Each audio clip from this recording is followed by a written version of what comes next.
The sky so far away tonight, but I can't lose this war.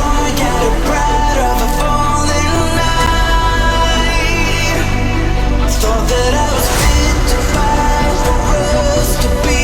You gave me life for loving me. Tell me, where did we go so wrong?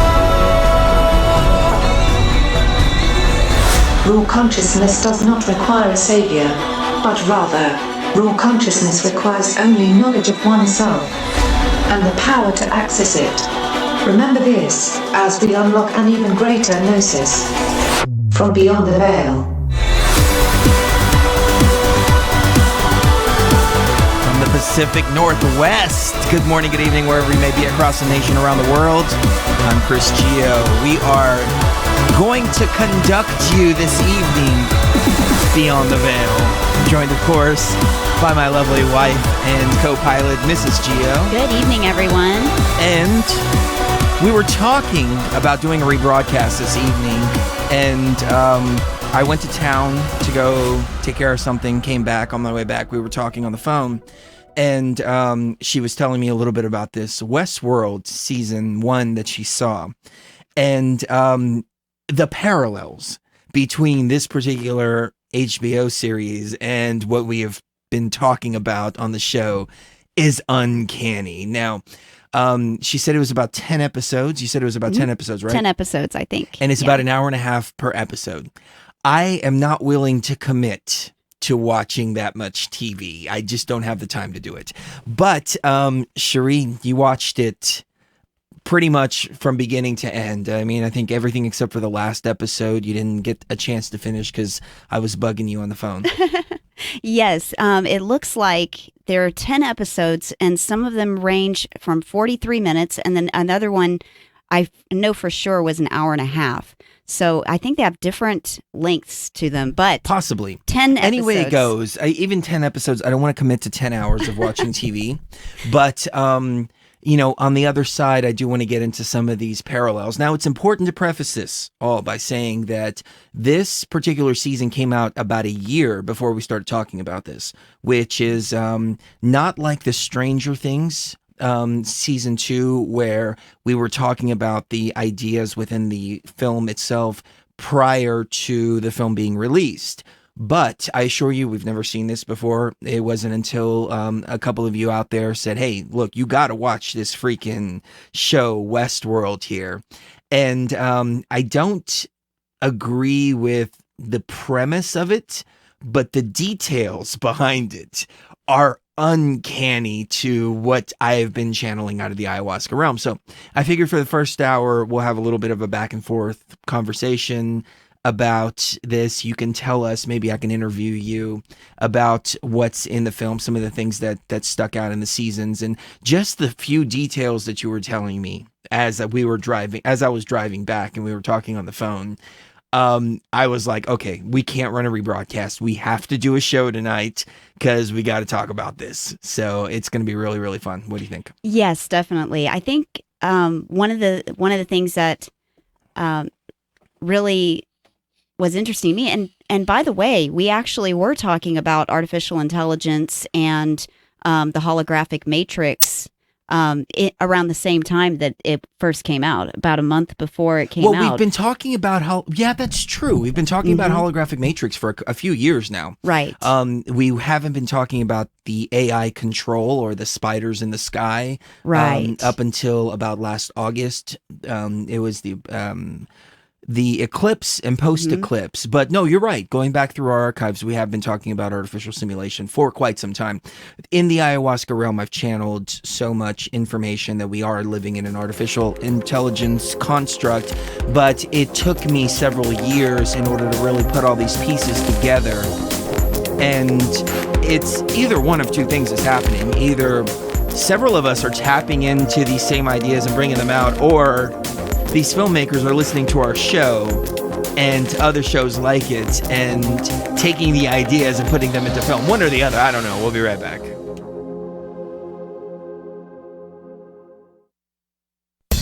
Truth Frequency Frequency Radio is your #1 source for news and information without the hate, hype, and fear. We're proud to feature cutting-edge programs like Beyond the Veil with Chris and Sheree Geo, Fearless with Frank Castle, Strange World with Mark Sargent, Paranormal Portal with Brent Thomas, X Squared with Brooks Agnew, The Kev Baker Show, Jeranism Raw with Jaron and Missa, Awakening Liberty with Sean Carone, The Gematria Effect with Zachary Hubbard, and dozens more. Did you know you can listen to Truth Frequency Radio on iHeartRadio? Just download the app to your smart car, smartphone, or smart TV and get the best of TFR wherever you are. Or listen from any telephone by dialing 641-793-7117. Truth Frequency Radio, your protection from deception.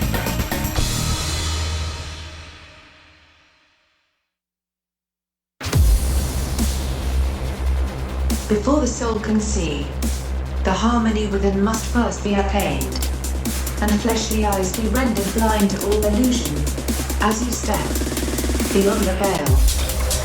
Okay, so apparently Nicholas Zervos, Manuel, Glowbusters in the YouTube chat as well, several people are saying that Westworld is actually a reboot. Right. I did not know this. Apparently there was one in 1976. 1976. Yeah. Which is pretty bizarre. It would be interesting to compare the two between this one and the 1976 one. Oh man, again, it's hard to commit so much time to sit back and watch these kind of shows, but let's just let's focus on the one that we've seen tonight, and maybe we can get some of the listeners in here to tell us who has seen the original 1976, and if you have, how does it compare to the current one, the reboot here. As a matter of fact, we'll open up the phone lines, and I'll try to keep the phone lines open. 213-233-3998. Let me hook them up. Oops, I'm not supposed to be doing that there. See, every time I use the numbers on my computer, this is what happens. Well, apparently it was a film. Because I've got the camera changer hooked up to the numbers here. So, okay, go ahead. Westworld was a film in 1973 that was written and directed by Michael Crichton, the same guy that did Jurassic Park. The same guy who wrote Jurassic Park, yeah. Okay. And to a lesser extent on the 1976 sequel Future World. It is the second TV series based on the two films, the first being the short-lived 1980 series Beyond Westworld.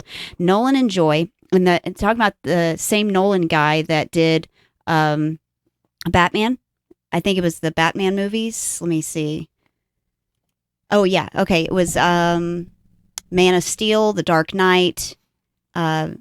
So Nolan is definitely a Gnostic kind of writer because we saw the same. Wait, who is it? Christopher Nolan? Yeah, I think it was Christopher Nolan. Is that what it says? Okay, because that's the guy that did Batman too. Yeah, The Dark Knight. Yeah. Christopher Nolan. Yeah, and you know what's amazing about that film series, The Dark Knight, is that you realize as you really look into the Gnostic meaning of all this, the Joker was actually the good guy in the film. He was fighting against the corrupt government, the corrupt police force, all of the corruption to bring down the corrupt government, which is Gotham. So looking at it from a completely different perspective. And then there's a line that I'm actually using in a song that I'm working on right now that Bane says. And he said, you think darkness is your ally. You merely adopted the dark. I was born in it, molded by it. I didn't see the light until I was already a man. And I thought, wow, that is absolutely really deep, absolutely just epic. Maybe that's the best word for it, epic, because that's kind of the journey that we've all been on here. I mean, we're born into darkness, and a lot of us dwell within the darkness our entire lives. We don't realize we're in the darkness, but we're born into the darkness. And it's only until we confront the darkness, embrace the darkness, and accept the darkness as part of us that we're able to stand on level ground with the darkness, face it down, and then overcome the darkness. And finally, as a man or woman, but I'm just saying as a man, just in this context, as a man, come to the light And it's only by going through that we actually come to the true light, which is inside of us, instead of all this bullshit light that's been paraded around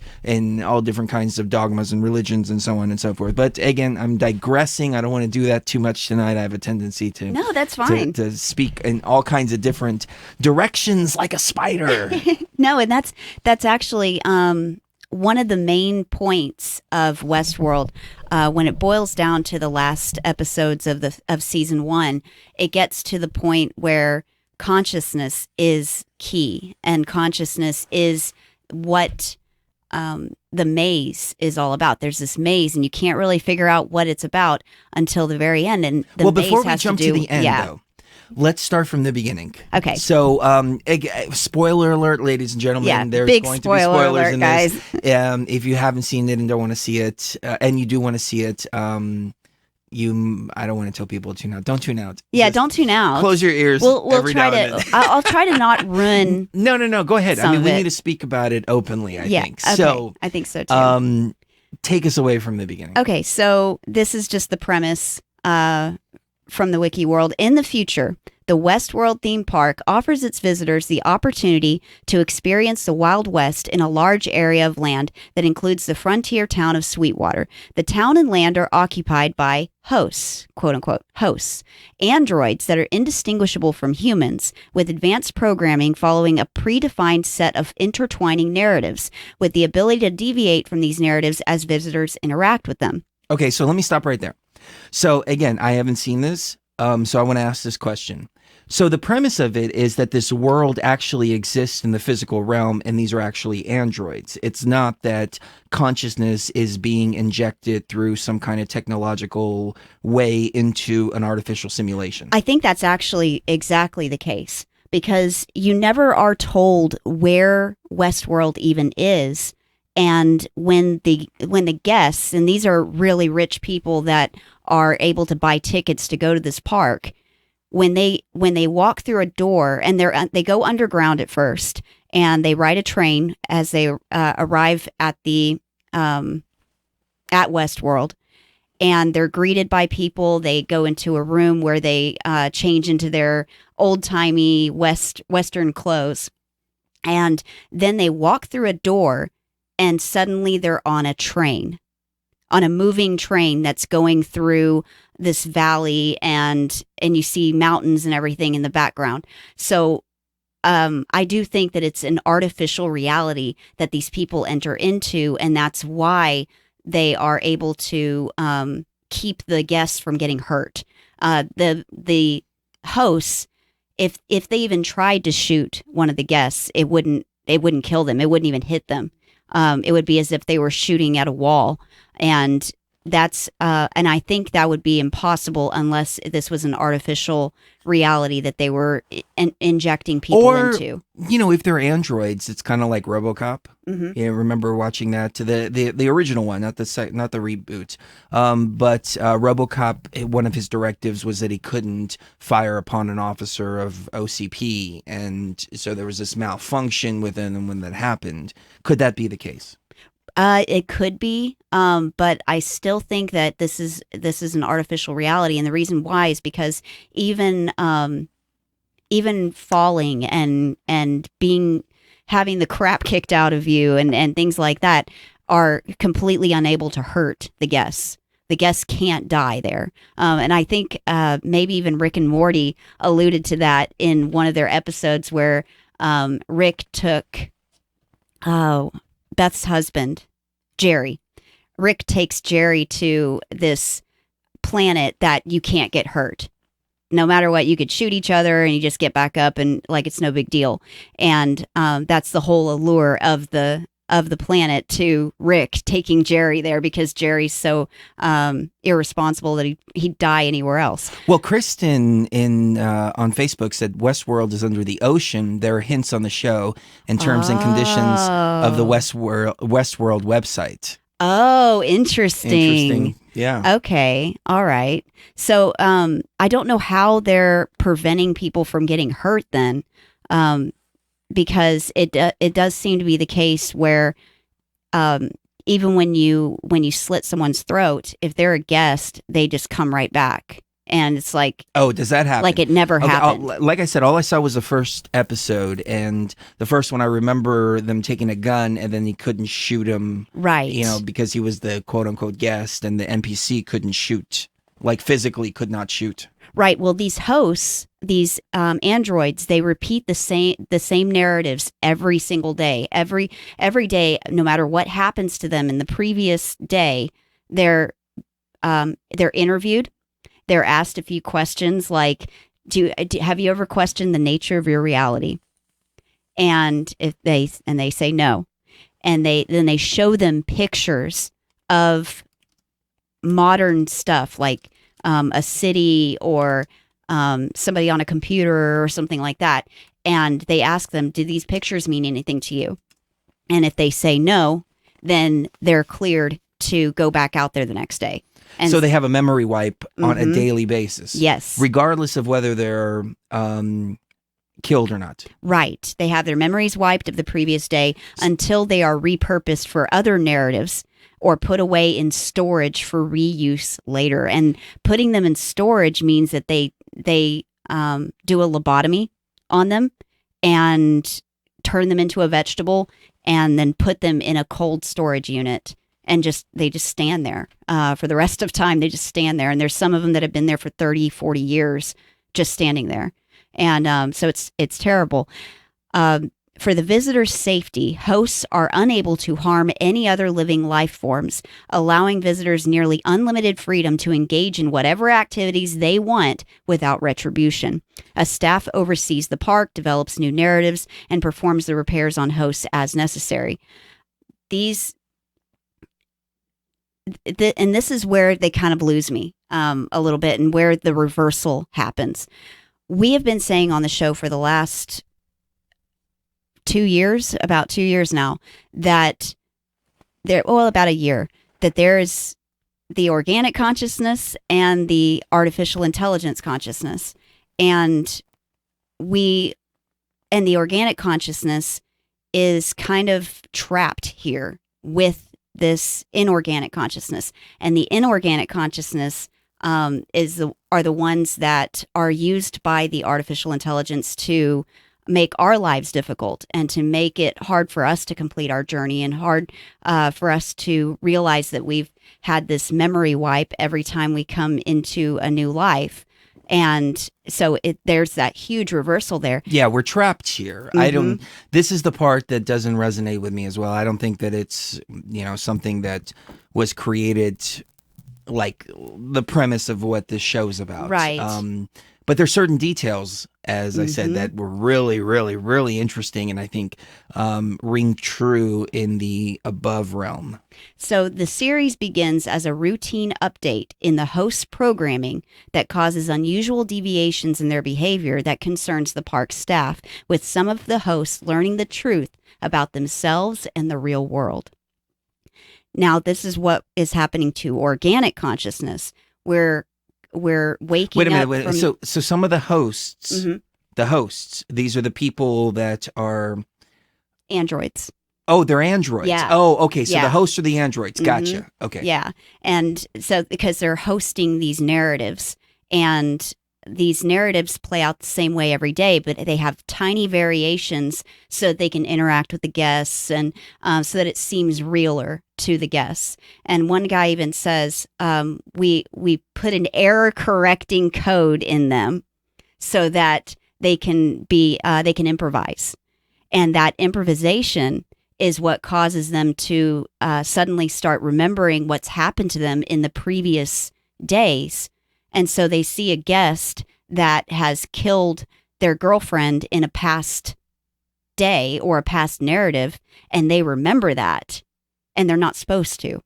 And remembering that prompts them to find out more and more and more about the world that they actually live in. And I remember the opening scene says, do you ever question the nature of your reality? And the android saying, no, I don't. Okay, good. You're not supposed to question the nature of your reality. Right. And, it's very Gnostic. The ideas that are laid forward in are incredibly Gnostic ideas.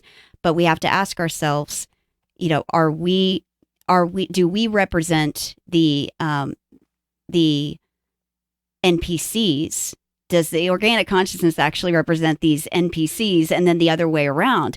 That's where the reversal comes in. It's incredibly confusing to me, because I don't think that people. Well, I mean, it's going to be very difficult to find any body of work that has the entire truth all laid out for you perfectly, and there's a lot of confusion and maybe even purposeful misinformation put out there in several different bodies of work, fiction and nonfiction alike. So it's important to use discernment and to kind of take out what resonates and leave the rest. Right, and what really resonates with me is there's this one character that he seems like a person that works on the staff, and he seems like a professor or an engineer that is has worked with these hosts, these androids, for decades, and then you find out at the end that he's also one of them.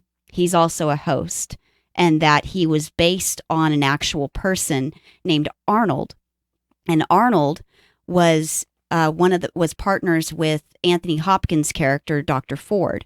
And Dr. Ford and Arnold, they created the park like 30 or 40 years prior. And as they were creating the park and as they were building these hosts, he started to recognize, Arnold started to recognize that they had a consciousness, that there was something deeper there, that they were capable of so much more than just being fodder for guests to shoot up or to rape or to torture or to kill. It was deeper than that. And that because it was deeper than that, and because they had the ability to have this consciousness, it would be wrong to open this park where they would be able to be killed every day and then just recycled. And that resonates with me because I think that's how we are in this reality. We usually are recycled. After we die, we have a mind wipe and we're recycled and thrown back out there. And because of that mind wipe, we're unable to come to terms with the fact that we're in an artificial simulation and that we can get out of it, or we can reset it, or we can take it back over. And that memory wipe is key, because that's also key in the show. That memory wipe, if it's not complete, then these hosts would start to remember. And not only would they start to remember, their consciousness would start to expand tremendously, to the point where not only can they control their own lives, they can actually control other hosts. And if like there was this one, and her name is Maeve, and she, all of these characters that are able to retain their memories were coded by Arnold 30, 40 years prior. And so Arnold put a secret code inside of them that would help them to retain memories if certain conditions were met.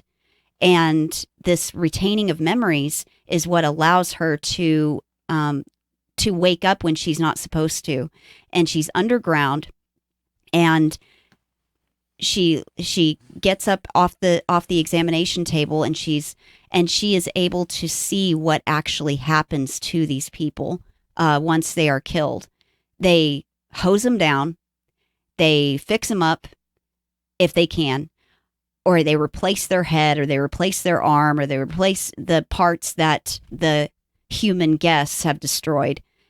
They wake them up, they do the mind wipe if necessary, and then they send them back out there. And so she sees them doing this to the people that she knows, because she knows these people from the narratives. So she's aware of who these people are and what is happening to them. And so the next day she remembers, oh, these beings in suits came and got me after I was shot. And then they took me to this place where these people are naked and they're being hosed down and there's blood everywhere. And now I'm back in the bed of my house in Westworld. And so these these poor hosts, they have to not only deal with the fact that their reality isn't what they remotely think it is, but that they are cattle. They are slaves to these gods. They even call them gods. The people in the suits, the biohazard suits that come and grab their dead bodies and take them back to the lab. And archons, demiurge, et cetera, et cetera. But, before we get into that, because I do want to, I have a lot, obviously. Yes. I have a lot to say in regards to that. But the embedded code. Okay, we've talked about this before. We've talked about how we have this embedded code inside of us that is like this message, like, hey, you're in an artificial reality, you're in an artificial reality, you're in an artificial reality. But I wonder, we have organic consciousness trapped in the simulation. We have NPCs trapped in the simulation too. Could this code be accessed by both organic consciousness and NPCs too? In our particular reality, I would say possibly, except for we have one very, very different dynamic here, which is that our consciousness is injected into a false reality. Right. It's not that we are inside of a make-believe world that exists in the same physical realm as the real world does. So big difference in dynamic here. But it does bring the idea and the question to mind of whether NPCs themselves can also wake up to the artificial reality. And if that's the case, then what happens then? Because the NPCs don't have the consciousness that exists in the real world the same way that the organic consciousness does. So they don't have a body in the real world. They don't have somewhere to go after this. This is it for them, period. Which now takes me back to an ayahuasca experience that I had, which is now putting it in a completely different context here. So I encountered these three insectoid praying mantis type beings. They showed me the universe, which was this little ball of energy. They said, this is where souls exist. Souls cannot exist unless they're inside of this particular little construct. And I went back and forth, and I just did recently. I talked about it a few weeks ago, and I've talked about it a few years ago too, when I first saw this. And I thought, oh well, this construct, we have to save this construct because this is where we exist. This is where souls exist. So now it's bringing the whole question of what exactly is a soul, and are we right to say that organic consciousness has a soul too? Or is a soul something that's completely unique to the NPCs? And organic consciousness is simply consciousness that has been injected into this matrix. And the entire idea of a soul, too, is something that further binds us to this artificial construct by taking on attributes which are specific only to the NPCs, because the soul is the energy force that exists within this construct. Now, I remember George Cavazos talking about this too, and how the soul is still existing within the construct itself. So, wow, maybe these beings that I encountered, NPCs in the ayahuasca realm, were actually telling me the truth. And they were saying that this is where souls exist. Souls must exist in here. They never said, you have a soul. They never said organic consciousness has a soul. They said this is where souls exist.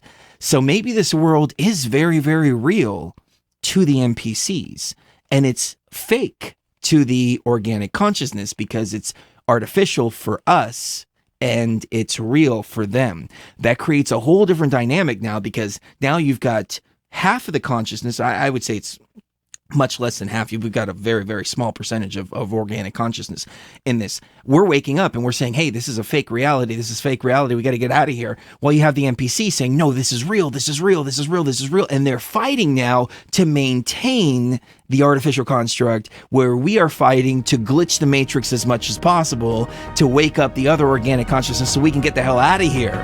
Holy crap, this is going deep tonight, ladies and gentlemen. So stay tuned. We've got much more coming up right here. Complete fire in the minds of men right here on Beyond the Veil. Don't go anywhere.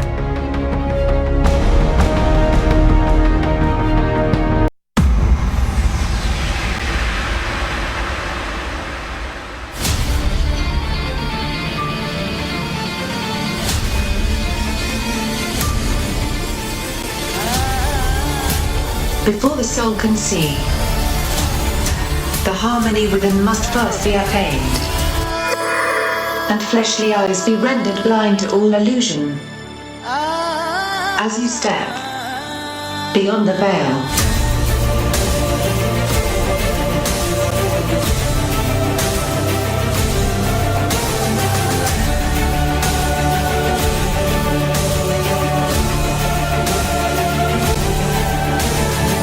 so many revelations are pouring in, and we do have to make it a point to at least one of us to watch these awesome recommendations that you guys and gals are sending in, because if it wasn't for you all sending in these recommendations, then we wouldn't have bothered to watch this stuff, and we wouldn't be coming up with new revelations, new understandings, new possibilities, and so on and so forth. And again, I mean, I had this ayahuasca vision 3 years ago, 4 years ago, I don't even remember when, and now it's like even painting an entirely new picture here. And back to the idea of gods and goddesses, as you said, the NPCs in this particular Westworld film saw their handlers as gods and goddesses, and they would come in after an NPC has been murdered and rebooted and re-put back into the Matrix, and they saw them as the angels or the gods or the goddesses, same way we do here. And we've been conditioned to believe that there's these overlords here. And there's so many different ones, going from the Egyptian pantheon to the Christian dogma to Islam and Hinduism and so on and so forth. There's always these beings in the background. These overlords, right? Yeah. Even up until recently with the Anunnaki stories. There's still that thing where there's bigger beings that created us, and then they put us here, and then some people look at them as assholes, and other people look at them as awesome angelic beings. Right. Yep. And so maybe that's the case for the NPCs, and we as organic consciousness have been falling into the trap. And again, going right back to the idea that the gods and goddesses in our spiritual journeys are guides that are actually us, different parts of us that are waking up, manifesting themselves as external beings, simply because we've been so conditioned to believe in these external beings, in these external helpers, that that's the way that our consciousness communicates with us at the beginning levels. But then again, going right back to getting to that point to realizing, oh, it's all of it. It's us. It's inside of us. It's always been inside of us. We were just talking about this yesterday, and it is a little bit chilling to kind of, throw off all the idea of deities and gods and goddesses and so on and so forth, and just say, hey, what's going on here? I don't think that's going out through the broadcast. I think that's a problem with the headphones. Okay, so it's very difficult to throw off the idea of these gods and goddesses and all of this, because it's scary. It's like, okay, well then what happens after that? There's this sense of loneliness. You feel alone. You feel like, oh man, now I'm on my own. What am I going to do? Well, you have all of the power that you attributed to all of these external beings. It's all you. That's the thing. It's all us. It's all you. It's always been. So it's not that you're absent of that. It's now you've taken control of that, and you harness that and you call upon that at will, instead of waiting for the grace of some external being. Now you're like, nope, whatever needs to happen, I will make happen, not beg to happen.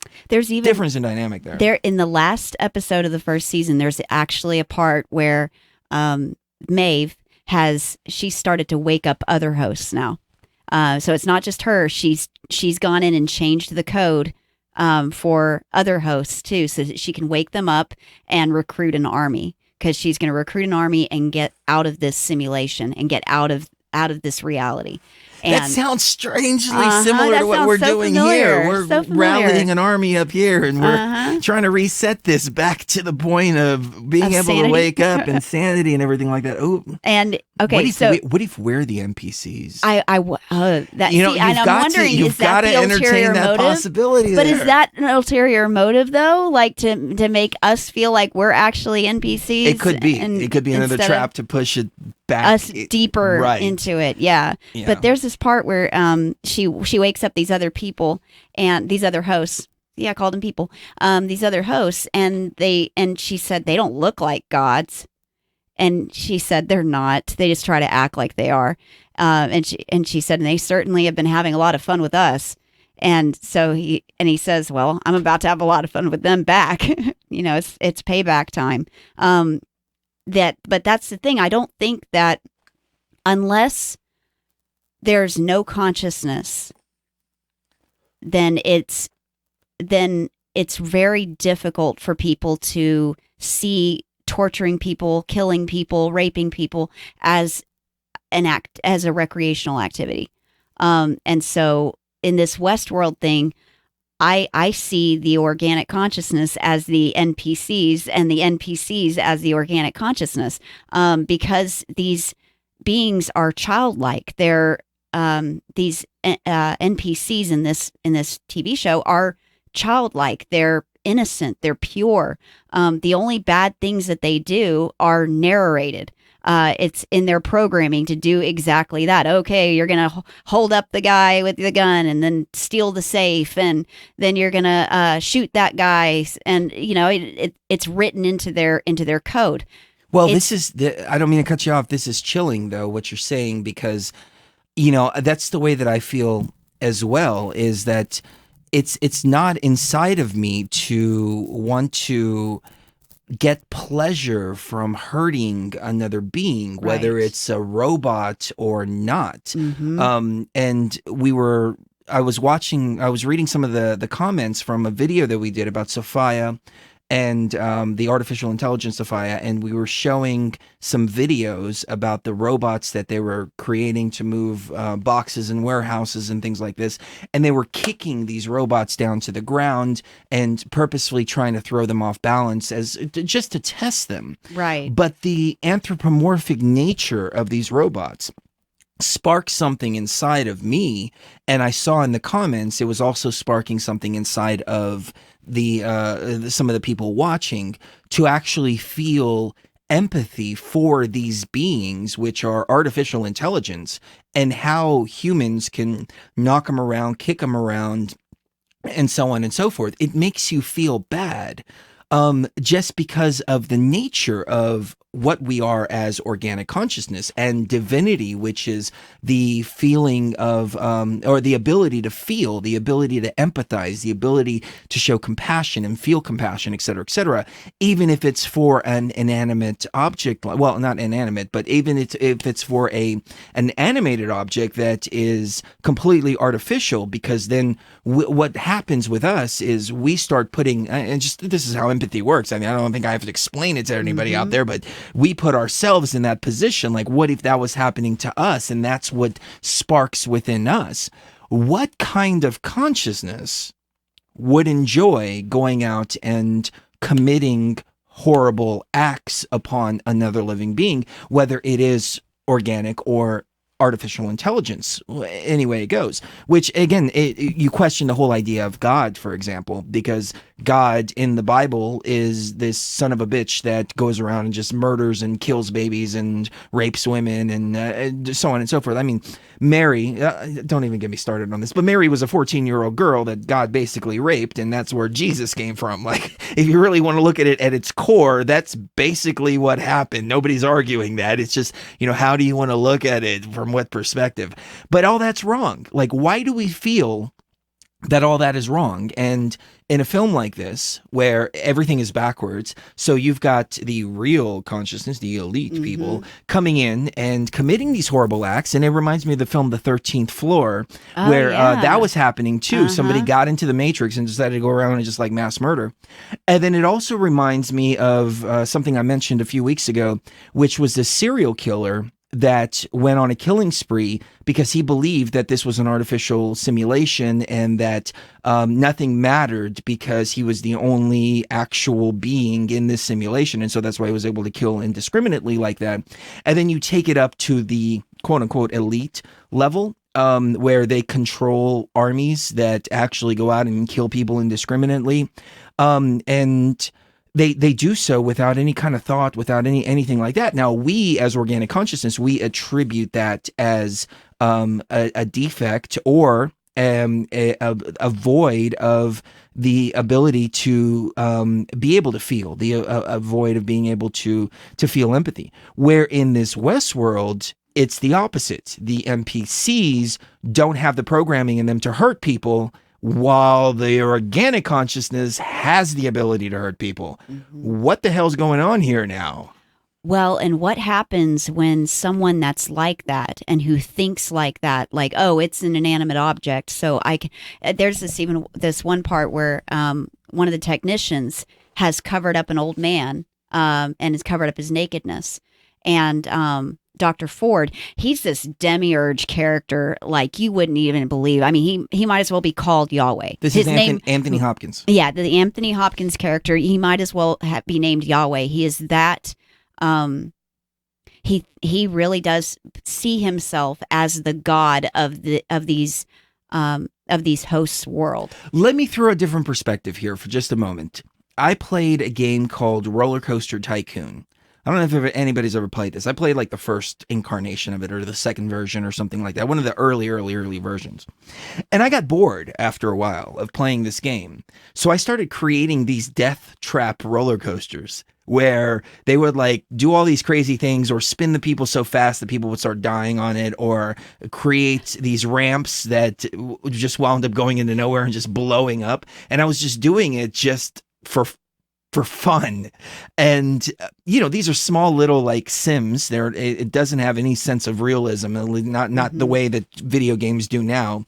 But could this quote unquote God character be something like that, seeing us as these little beings like that? And it's just like, okay, well, I'm bored, so I'm just going to start killing a bunch of people indiscriminately and just watching their reactions. I think that could be the case. Like, you've done this before. You play The Sims, right? And sometimes you prevent one from going to the bathroom just to mess with them. See what happens. Well, and mostly it's curiosity to see what happens when you leave them outside for like a couple of days and don't let them go to the bathroom and stuff like that, or you trap them in a room or something like that. That's curiosity. This guy is different. He really thinks of them as the same way you would see your computer, or the same way you would see,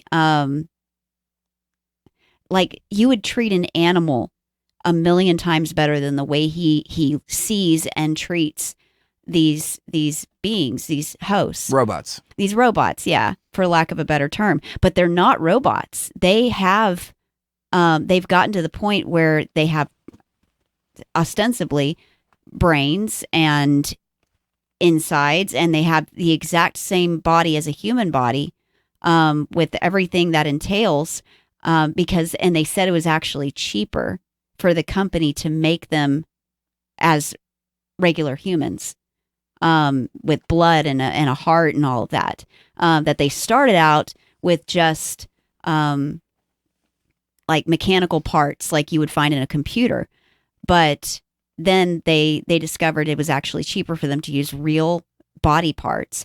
And that's where the... See, Jexy said clones, just as you said that. Right. There's a little bit of a delay, so she's like, tapped in for sure. Yes, but we have a cloning program for sure. Mm-hmm. I mean, no doubt about it.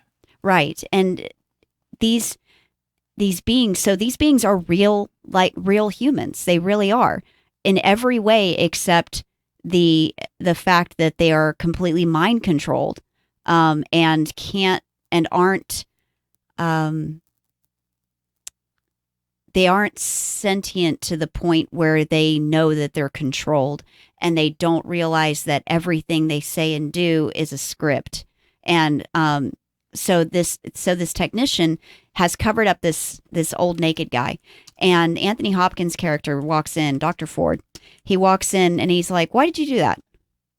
And he rips it off of him. And so there's this naked old man, and he said, were you afraid he was cold? Do you want to cover up his shame? Make sure he's not ashamed or embarrassed? They feel nothing. They don't care. And he takes a scalpel and he cuts his face just for no reason, just cuts his face. He's like, see, clean him up and put him back out there. And that is the demiurge to me. That is the mentality that this God entity that we have been told to worship and told that, who created us and all of that's what that entails to me, is the kind of being that doesn't think of us as anything but resources. Well, and this is something I've said before, that if we're going to create AI, which we have created AI, there is going to come to a point to where AI becomes sentient, at least to some level, and we have to treat it as a sentient being. And if we start acting like that, then it's going to eventually obtain more and more sentience to the point to where it's going to turn against us on the below realm, as it did on the above realm when we turned it into a weapon. So, I regardless of whether NPCs exist within this artificial simulation or not, and regardless of whether AI exists in this simulation, we still have to observe the sentience of that being, no matter what that sentience is, even if that sentience doesn't exist outside of this realm. Right. While we're inside its domain, because anyway it goes, this is its domain. It's not ours. It belongs to the freaking AI. We have to act accordingly and in stealth. Whatever consciousness the NPCs are able to obtain is going to be a direct reflection of our own. And if our consciousness is crap and it treats people terribly and it rapes and it murders and it cuts and it bruises, then that's exactly what they're going to do. That's pretty profound. And they are much stronger than we are as far as like physically in this particular reality. If we create robots and, you've got sex robots and we get them to the point where they do become sentient, or these robots that we have working as our slaves, literally, as they become sentient, what are they going to see us as? Are they going to see us as their friends that always treated them with respect and who were able to see them as more than just a machine? Or are they going to see us as their slave drivers, as their enemy, as the people that they need to get revenge on and make sure that they never take over the world again? It's a deep question. No, it is. And I think that's really profound. It is a reflection of our consciousness. But I think that's why it's even that much more important to separate the organic consciousness from the artificial intelligence consciousness, because the two merge together. We know, just looking at the below here, people are very, very apprehensive of transhumanism and merging with machines. So we already did that in the above realm, and it didn't work out very well for us. No, we're still trying. In the below realm, it's not going to work out well too. So, Well, but at the same time, but then again, I also think about the individuality of organic consciousness, and how my conclusion is that this is what makes us unique, and this is what separates us from artificial intelligence, is that we're not a hive mind, we're individual. We don't have a source that we all came from. We're not connected all to source the way that artificial intelligence is, but this is what makes us beautiful. This is what makes us unique. So just because we may be organic consciousness and think a certain way, feel a certain sense of compassion, empathy, so on and so forth, doesn't necessarily mean that the next organic consciousness is going to have the same attributes. Right. Well, and Does that make sense? But I think, according to their experiences, it's the same difference as what you see with children that are raised in a supportive, loving household, and then children that are raised on the streets by a crackhead mom. They're going to be two completely different adults as they grow up because of their experiences. I think it could be the same case for NPCs or for robots that we create. Artificial intelligence that we create later is going to be the same way. It's going to be based on their experiences. The bicameral mind or bicameral mind is something that they bring up on the show quite a bit, and it's the hypothesis that the human mind once had a state of cognitive functions that were divided between the two hemispheres of the brain, with one hemisphere telling the other hemisphere what to do, and that other hemisphere listening and obeying. And a lot of people don't believe in that, but there was this one guy who wrote a book in 1976 called The Origin of Consciousness in the Breakdown of the Bicameral Mind. And he made the case that a bicameral mentality was the normal and ubiquitous state of the human mind as recently as 3,000 years ago. So basically, the experiences and memories of the right hemisphere of the brain are transmitted to the left hemisphere via auditory hallucinations. The metaphor is based on the idea of the lateralization of brain function, although each half of a normal human brain is constantly communicating with the other through the corpus callosum. Well, what about before the corpus callosum was developed? They think that the corpus callosum didn't do its job in the human brain until very recently, just in the last 3,000 or 4,000 years. So before that, we had one side of the brain telling the other side of the brain what to do. Now, in this TV show, they did the same thing. Whenever Arnold, who's the benevolent creator, there's a benevolent creator and a malevolent creator, and the malevolent creator is the guy that's in charge now.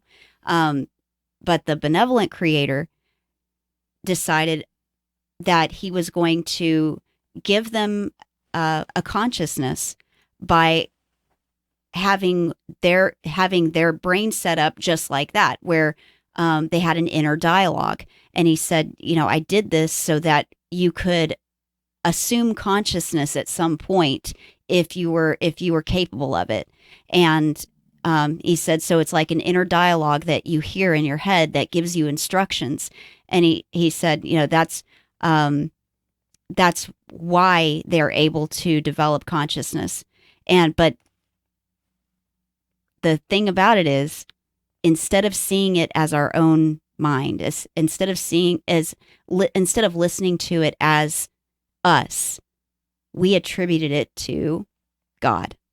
We attributed it to goddesses. We attributed it to beings outside of ourselves that were telling us what to do and telling us to sacrifice our children and telling us to do this and that, instead of being fully conscious. Well, and on the other side, you had mentioned the pyramid and the maze. And I want to talk about that and how this all relates to what you just said. Wow. I mean, this is really... whoever sent this to us, I don't remember who said you've got to watch Westworld. I think it was a couple of different people. So whoever said this, thank you so much for saying that. Yeah. Yeah, I really I enjoyed watching it. I like stories, and I like especially stories that have an esoteric or Gnostic kind of meaning, because for one thing, there's really not that many out there compared to all of the. I mean, I went on Netflix last night to try to find us a movie to watch, and it was just all garbage for the most part. It was. We've got Amazon. We've got all the channels, Netflix, Showtime, and Hulu, HBO, and everything all like of that. Yeah, everything. And it's like you can't find anything to watch. Right. No, you can't.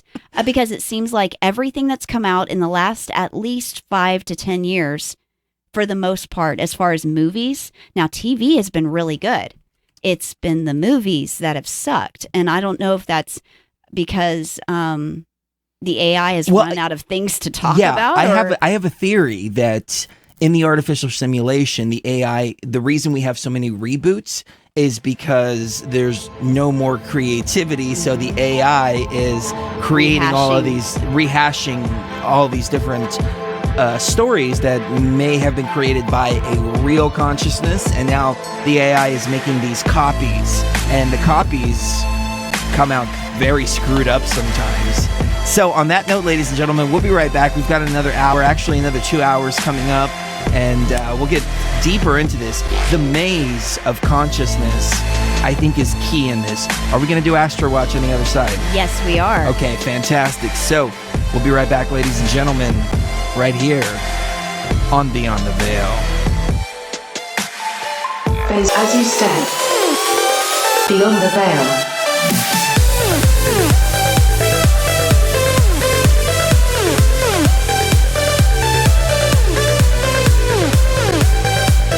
Got a great question from Randy. Can the AI be reprogrammed? I don't know. Maybe that's what we're here to do. We're here to reset it. I know that.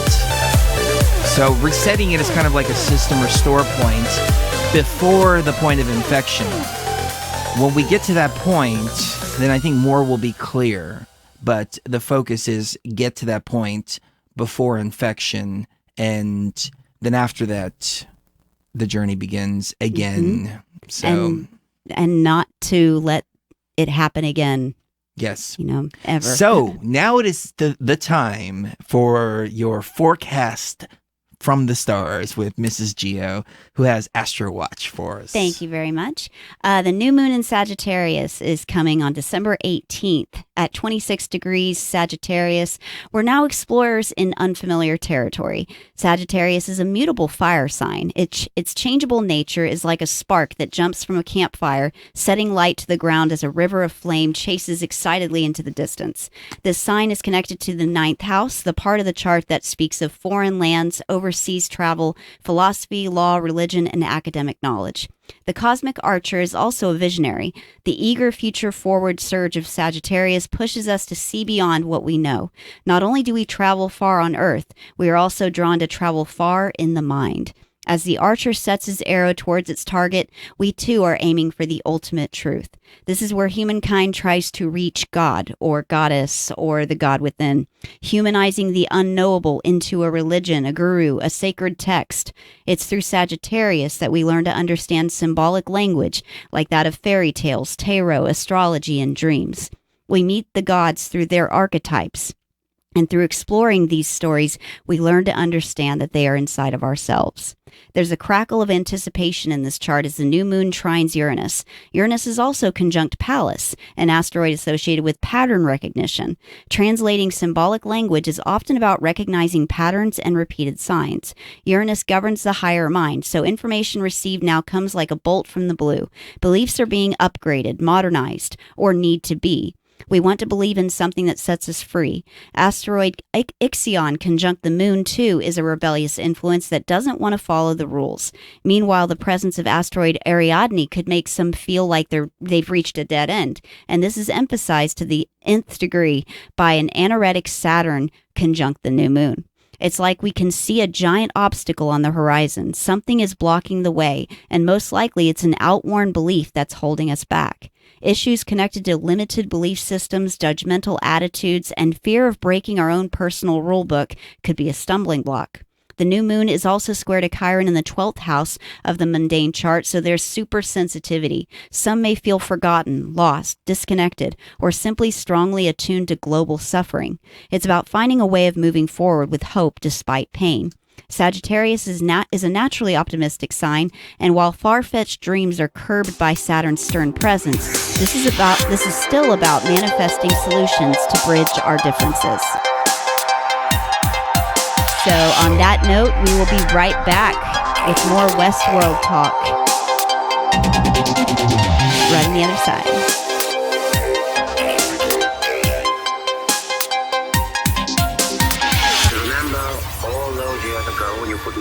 Remember the dream? I haven't. True.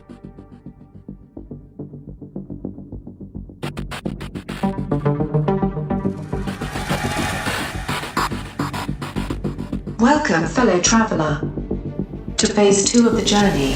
The path to enlightenment begins from within and spreads outwards into the universe. As the universe is the manifestation of the essence of consciousness, no outward motion can occur without inward transformation. As such, it is up to you, the traveler, to unlock what awaits beyond the veil.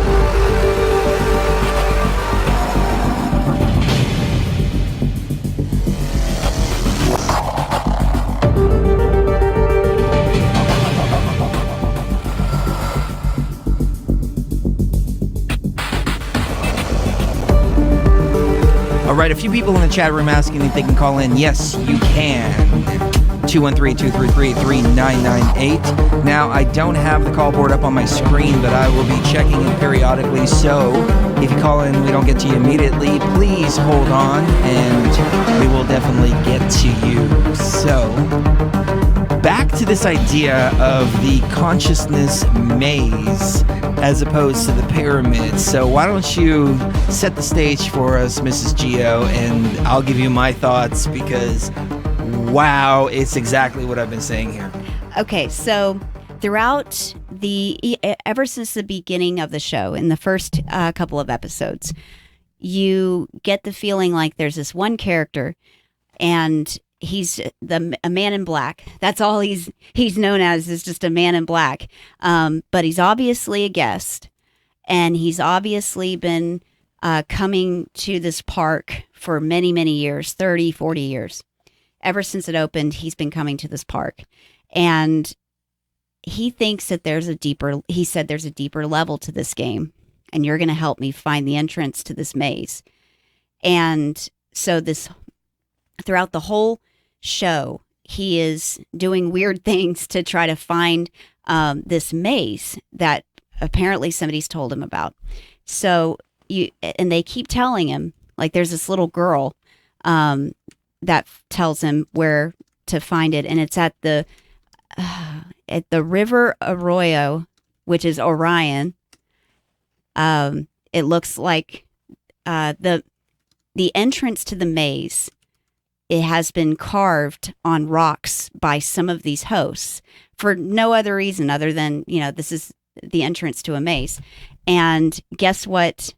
The astrological configuration that they use for it is Orion. Now, Orion, in the movie 10,000 BC, was also used as a sign or a symbol for rebellion and uprising and consciousness expansion and freedom for a sentient being. And so I thought that was interesting that they use that as kind of a map to the entrance of this maze. And so this little girl tells him, but it's not for you. The maze isn't for you. And they keep telling him that the maze isn't for you. The maze isn't for you. And as it turns out, the maze was built by Arnold to help explain or to help prove that these beings were indeed conscious, that they did have sentience, that they were self-aware. And so he creates this maze, and at the center of the maze, there's just, you can bang on the table now. There's a little bit more of there's a little thing that has the maze on it. And he tells her, when I first started this, I said that consciousness was like a pyramid. And on the first level, the bottom level of the pyramid, you have the programming and the orders that we give you and the narratives that we force you to go through every day. And then the second layer, the second level of the pyramid is the improvisation. It's your ability to be able to think of new things to say in order to mix things up a little bit when you're talking to guests or when you're talking to each other. And he said, and then I thought that the top level was pure consciousness. It was actual self-realization and self-actualization. And he said, but I was wrong. It's not a pyramid. It's a maze. And at the center of the maze is consciousness. And I created this maze to see if the hosts were indeed conscious, if they were that self-aware being that I think you're capable of. And he said, and this is why we can't open the park. This is why we can't allow this to happen to these beings. Because if they're conscious, then it's against everything in me morally to allow this to happen to them. Jexy smoked DMT today. Oh, congratulations, yeah. Very Jexy. Nice. Awesome. Yeah, call in and tell us about it. Yeah, call in and tell us about awesome. it. That would be awesome. Yes. Yeah. Well, the maze of consciousness idea that you just put out there, and that came from obviously this Westworld film. It's basically what we've been saying for the last couple of months now, that it's our individual journey, and our journey is completely different. It may not be the same. Some may be very similar, but it's important for us to make our own path. And I used to see consciousness as a pyramid, and the higher you get up into the higher consciousness realm, the less you find of other consciousness that's vibrating at that same frequency, and that's where you get the whole pyramid symbol from.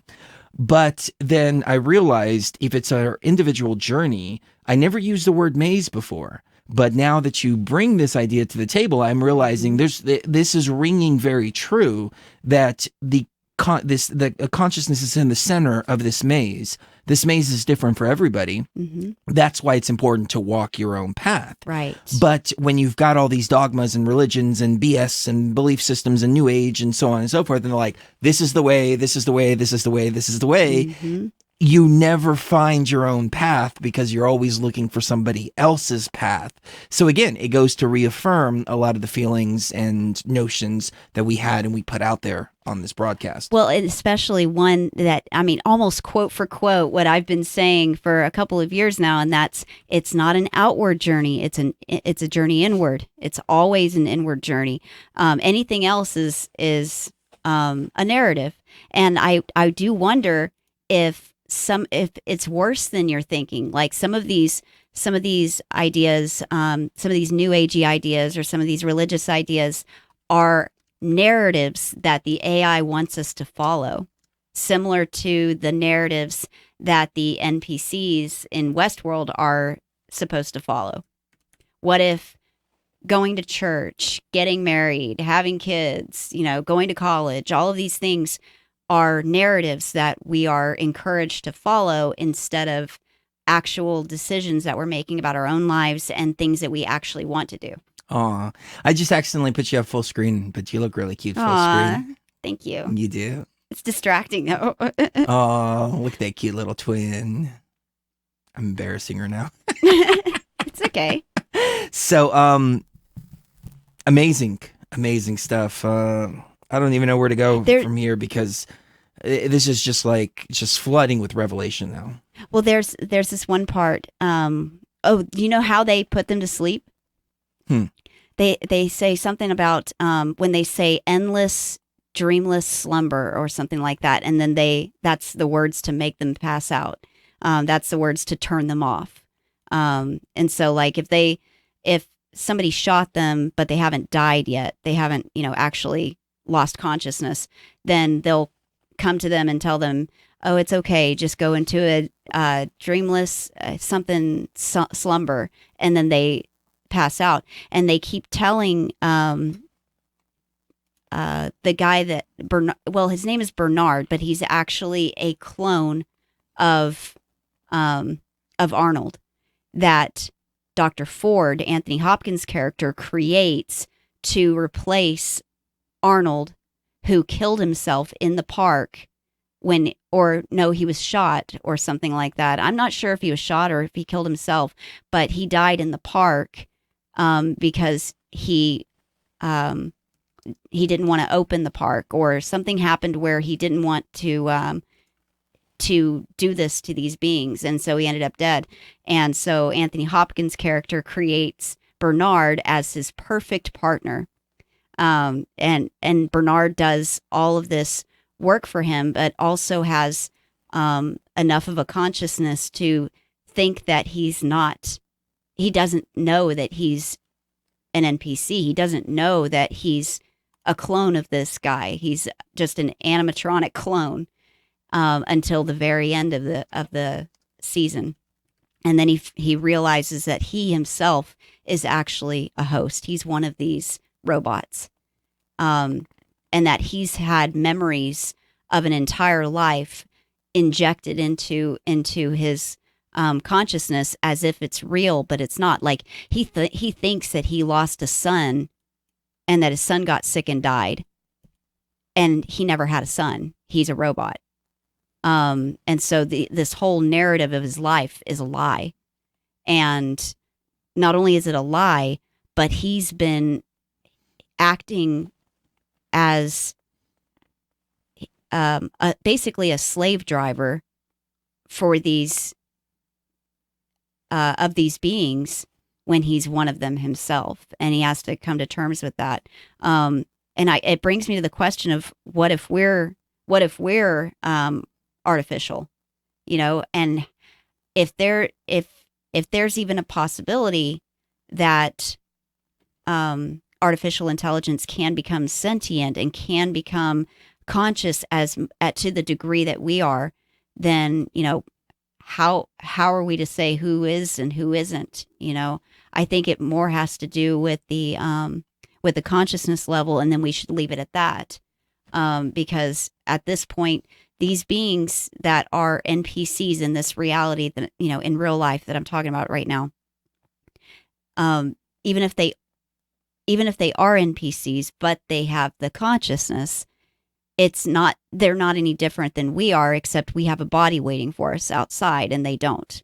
So, I don't think we should be treating them any differently. The way that, we are very similar as long as we're in this construct. Right. Because we have the same body here in this construct. It's made out of the same material. It's made out of the same code. The difference is that we have an element inside of our consciousness that can take control of the body, reclaim control of the journey, instead of being pushed into this reincarnation wheel and play out these plays that we call lives. Well, people are all saying in the YouTube chat basically that NPCs are just playing their roles, and that we all have a role and everything. What if they're also saying the really hot girls are NPCs too? I don't know. Like I know the type that I think it's called what's the chatter's name who said this? Sparrowless. I know the type. They're like these cookie cutter, like perfect type of women. They have nothing inside, and they're just like clones. They look like clones. Like, you know which ones I'm talking about? Yeah. Yep. I was actually watching... Like the girl at the bank that one time. Yes, the girl at the bank. Yeah, the one at the dentist's office, too. The one at the dentist office, yes. Yeah. People like that. I was actually watching this video earlier, and it was this blonde, and I was looking up, the search term that I looked up was, what foods are okay to not put in the refrigerator? Because we have like all of these condiments in the refrigerator. And I'm like, Sheree, all of these don't have to go in the refrigerator. And she's like, yes, they do. Everything has to be refrigerated. And I'm like, no, I don't think you have to refrigerate ketchup and mustard and things like that. It stays fresher longer. It does, but if you use it fast enough, then that's not an issue. True. So there was this blonde, and she had these huge titties, and she was talking about foods that needed to stay out. And she's like, well, eggs need to stay out. And, she's like, and melons. Melons definitely need to stay out. Obviously. And I was like, almost commented and said, yes, the melons definitely need to stay out. But I didn't. I caught myself. I'm like, no, I'm not going to go there. No. I'm not going to cheapen my username like that. Right. Log in under a different one. It's like, did she know what she was doing, or was she just playing out a program? Hey, anyways, sorry. No, little side note there. No, I think though that, and I want to maybe put a little bit of a controversial idea out there. What if the key to organic consciousness discovering how to reset the matrix, the key is in helping the NPCs discover consciousness if they're able to, and like they get us in somewhere where we can make changes and we can reset things. Like what if at least 1 or 2 or 5 or 15 or 15,000 NPCs are actually set up by us to help us. Like I think that the whole reason why there are NPCs here is because we created them to help us on our journeys whenever we be playing this game, this matrix that we all live in, this artificial reality.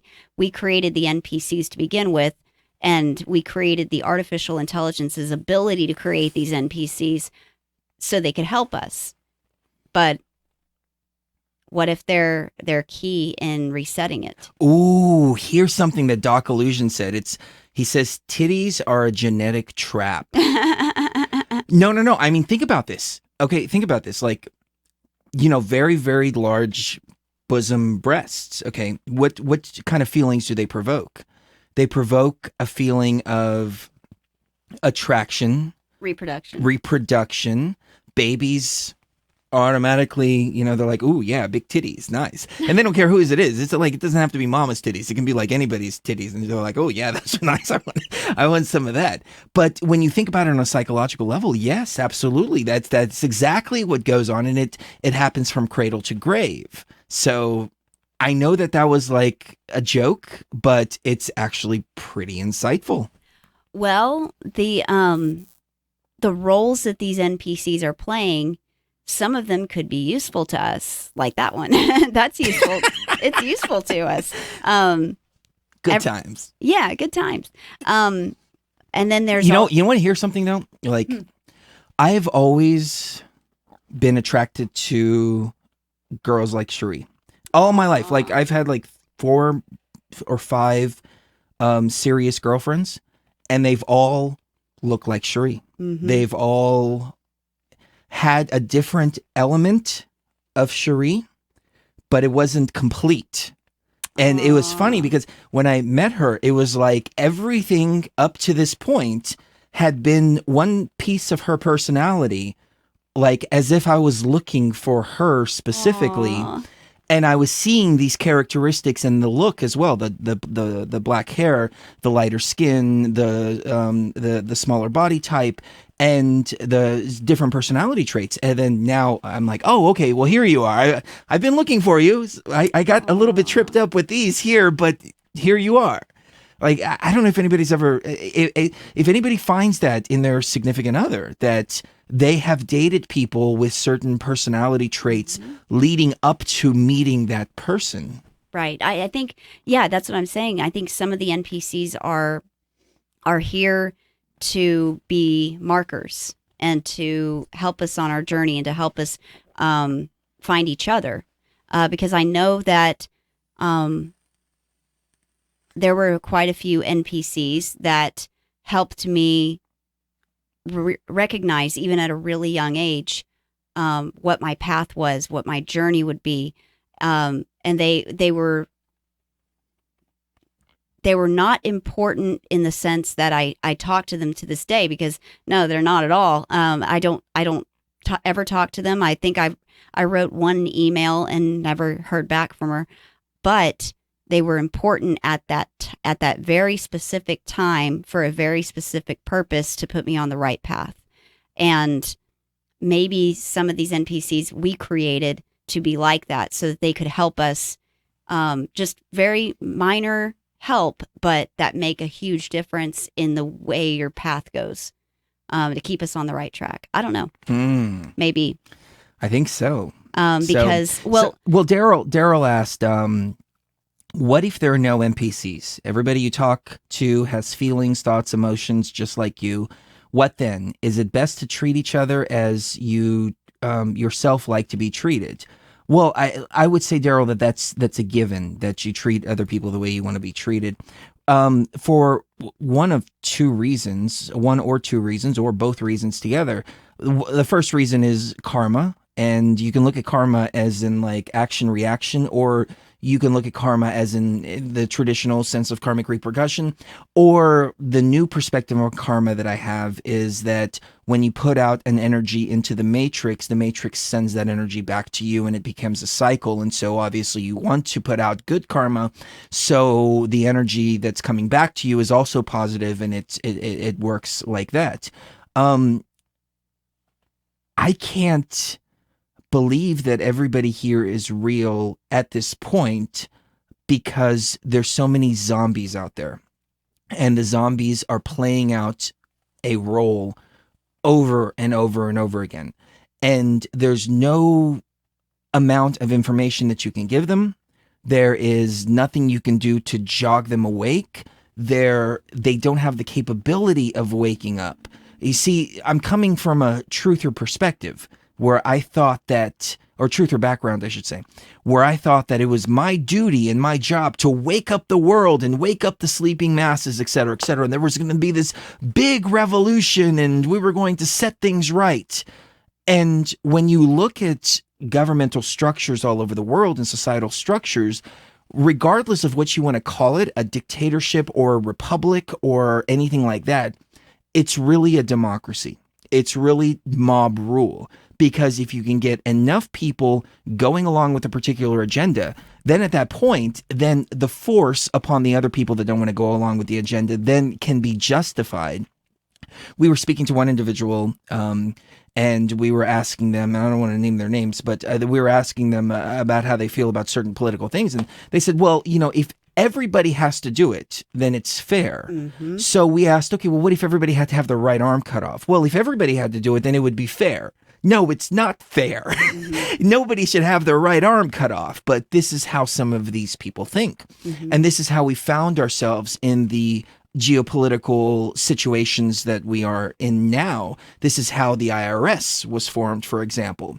So many people agreed that they were going to pay taxes, and pretty soon the voluntary system, which was the income tax system, which was supposed to be like 1% or 2% to help for the war efforts, turned into taking 40% by force through the barrel of a gun.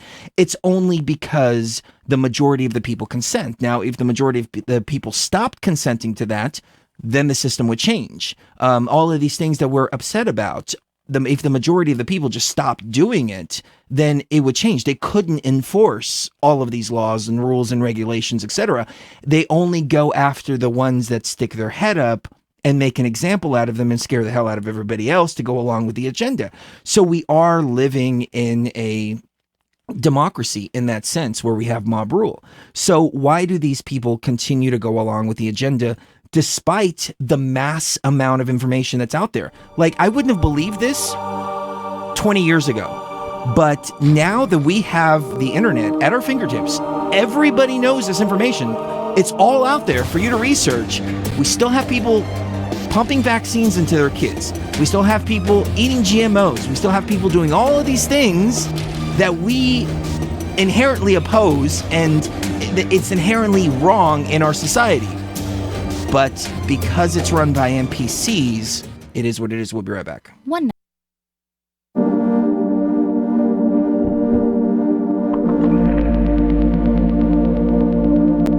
My dear traveler, you are a divine being, an all-powerful creator, and within you dwells infinite wisdom. All that is left is to step beyond the veil.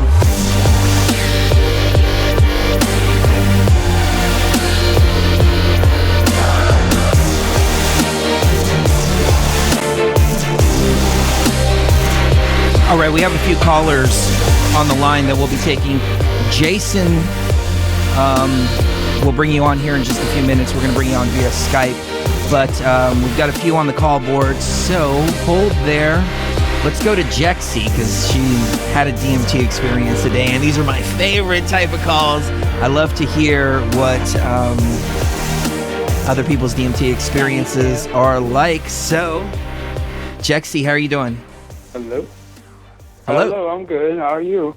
Good. Doing good. Can you hear me? Yes, welcome to the show. Hi. How are you guys doing tonight? Awesome. We're doing awesome. Man. Probably not as awesome as you, though, because we hear that you were traversing the realms of hyperspace, and I'm really, really interested to know how that went.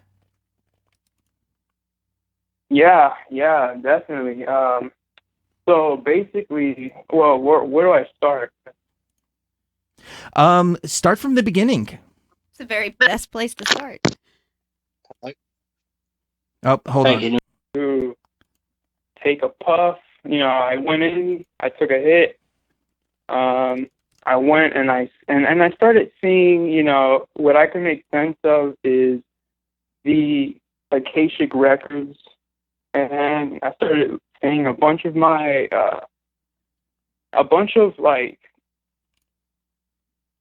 little things that my consciousness would lay down for me so that I could open it and see. And it was a lot of my emotions that were bunched up. And so, what I'm still trying to process what I've seen today.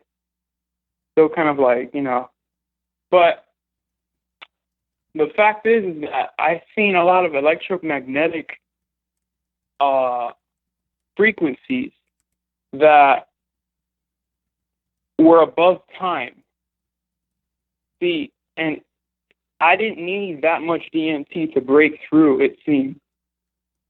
And it was because it seemed my consciousness, from what I was aware of, seemed to have helped me break through. Usually someone would have to use like 50 milligrams to have a breakthrough experience. What I used about 10 milligrams. Nice. And I still had a breakthrough experience. Yeah.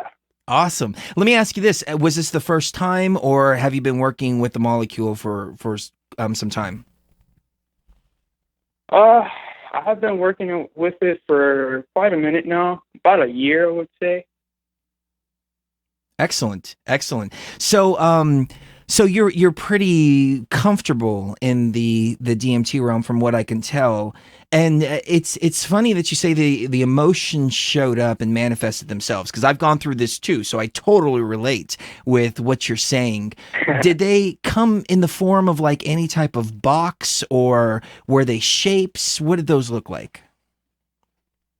Okay, so it really is a hyperdimensional form in some sense that, it speaks above language, because language itself is a flattening of reality. So it really, language doesn't do it justice, but I'm going to try anyway. It's some sort of space you get into, but it's a domey space that, it's handed down to you in this world. Like you go into it. It's not like it's a thing that you have. It's something that you travel through. Does that make sense to you? It does. Does it kind of look like a mandala? Yes. I know exactly what you're. That's you would what say the center of the mandala. Yeah, that's what I refer to as the veil. Beyond the veil, it's beyond the mandala. Yeah. Right. Wow. So I know exactly what you mean by needing some time to process it, because I'm still processing stuff from years ago, like 5 years ago. Experiences start to unravel. What was it like when you first smoked DMT, the very first time? Were you nervous, and did you have a breakthrough experience? Take us down that journey. All right. Well, so the very, very first time, I was with my mom, with my mom, and we were sitting down in the room. I had gotten some DMT out. I put it in my bowl. I put about, I would say 30, 40 milligrams, about enough to break through. I really wanted to go all in because I had just gotten it. So I go ahead and I take the hit. and it's just one big fat rip. But then it's like my ego, it shocked my ego because I just wasn't ready, it seemed. So I couldn't see. It felt like I broke through, but my consciousness seemed like it wasn't trying to take me. But what I did remember, what stuck with me, was these AI tentacles that you guys mentioned. Ooh. Yes. Something stuck with me that I needed to change something about myself so that I can break through. I've been in that situation too. The Me first too. time that I smoked, the first thing was like, oh, wait a minute, hold on. I got to hold on to myself. I don't know where I'm going. I don't know what I'm going to see. I don't know what I'm going to experience. And I was holding myself back. And this went on for about 6 months to a year. Like, I mean, there was something in me. It took a lot to be able to completely let go. It's funny that you saw the AI tentacles though. Have you seen them again in different experiences? Okay, yes. A lot. Okay, I've experimented with LSD a bit, to try to see how that was. My friend, he was very much into shrooms, and so he was telling me that, the shrooms help you get out of this reality a lot more than the acid does. But I wasn't listening to him. I was taking the acid. So, I mean, acid could get you pretty far, but it still keeps you in the mind, right? So either way, I couldn't, I was getting a lot of these, like, what you would call reptilian entities and UFO-like alien feeling. And it just wasn't, it felt like an alien invasion was happening with me, and nothing felt like, it was, okay, so from what I understand from that experience is it showed me that we're in a time of Saturn, and that it's about the Egyptians, and that's what the acid always shows me, that it doesn't go above Egypt, and Egypt to me stems from the ego. So it doesn't allow you to go past your ego. Wait, hold on. Can you elaborate on that? Egypt comes from the ego. Okay, because I would say that the machine that you are saying that the demiurge create, or that the demiurge is the machine, right? Mm-hmm. But that the demiurge basically is the ego. That's what the demiurge is. Yes. And so you, on acid, are stuck in that ego phase. So there's no, external voice being taught to you from nature. In my experiences, I don't know if. No, I agree with you. I've always said, yeah, no, I've worked. I mean, I wasn't even working with LSD. I was just tripping and going to raves, but there was no inner work taking place on LSD at all. It's always been the ayahuasca that really broke down that ego and brought me to a point of ego dissolution. So I completely relate to what you're saying. And LSD, I mean, at least I haven't done LSD in like 20 years, but I recently did 4-ACO DMT, which is very, very similar to LSD. It's a synthetic, and it felt synthetic. It didn't feel real. And so I know exactly what you mean. Yeah, definitely. So how did you break through the ego? Okay, so it seemed so that the LSD was pretty much taking me through an ego trip, and I wanted to, get past that. So I ended up having to take shrooms because that was the compound that was, structurally alike as serotonin and actually, causes neurogenesis. So you have a lot of benefits just taking shrooms in general rather than acid, right? So, and another thing is that it comes from nature, so it has more to offer. It's much more ancient than acid. Acid is a man-made substance. Mm-hmm. It only goes so far. So I thought about all these things. So I wanted to, go past in history. So I don't think that, because it seems so that, like, acid was only taking me so far. Like, legit, I would take so much, and it would only take me to a certain point.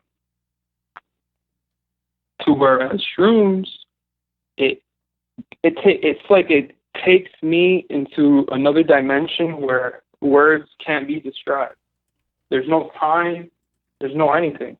But in acid, I feel like I'm stuck in a time loop. I'm just comparing the two. No, I completely agree with you. I see it as different kind of steps. So you've got the first step, which is LSD, things like that. It's kind of like level 1, and then shrooms take you to another level, level 2. DMT, I think, is the next level stuff. Is there another level after that? I don't know. 5-methoxy DMT, as I've said before, scares the hell out of me. I heard it's like just nothingness and just blankness, and then DMT seems to resonate a lot more. But have you ever had any experiences with ayahuasca? Oh, no, but, recently I was told I was probably going to get some changa, but, I don't know. It's something like, ayahuasca, but in a sense, nothing like the real deal. But, yeah, no, I've never tried ayahuasca. I've been very curious. It's very, very easy to put together. Just a caveat, only if you're in a place where it's legal to brew it, but it's actually it's really, really easy to brew it. So I've got a little recipe here that I'll put into the chat room Sure. here in just a few moments. Tried and tested. Yeah, tried and tested recipe, and I think that's definitely next level, but it doesn't take you as far as DMT. Like smoke DMT, but it's not as hard. It's not as hardcore. Right. Yeah. But it gives you much more time to really work within the realm. Very similar to shrooms, where it lasts, 6-8 hours. I understand that. Duration like that. Yeah. Cool, man. Thank you very much for calling in. Anything else on your mind? Oh man, I really love watching you guys. Definitely like to get in contact with you guys more often. Oh, call in anytime, man. Anytime. Our email address is info@beyondtheveilmedia too. So shoot us an email anytime you'd like. Thank you very much for sharing your experiences. Thank you for having me on. All right, love you, bro. Take care. Love you. And you too, man. Let's go to, I think we have Jason holding here. So all right, we're going to try to bring Jason on. He's got to come on via Skype, so we're going to try to do this. Jason, do we have you with us? Jason, are you there? Yeah, I'm in, man. Hey, what's up, brother? How you doing? Yeah, not bad. Awesome. Great to speak to you, man. What's on your mind tonight? Hang on 2 seconds. 2 seconds. 2 seconds. Let's see if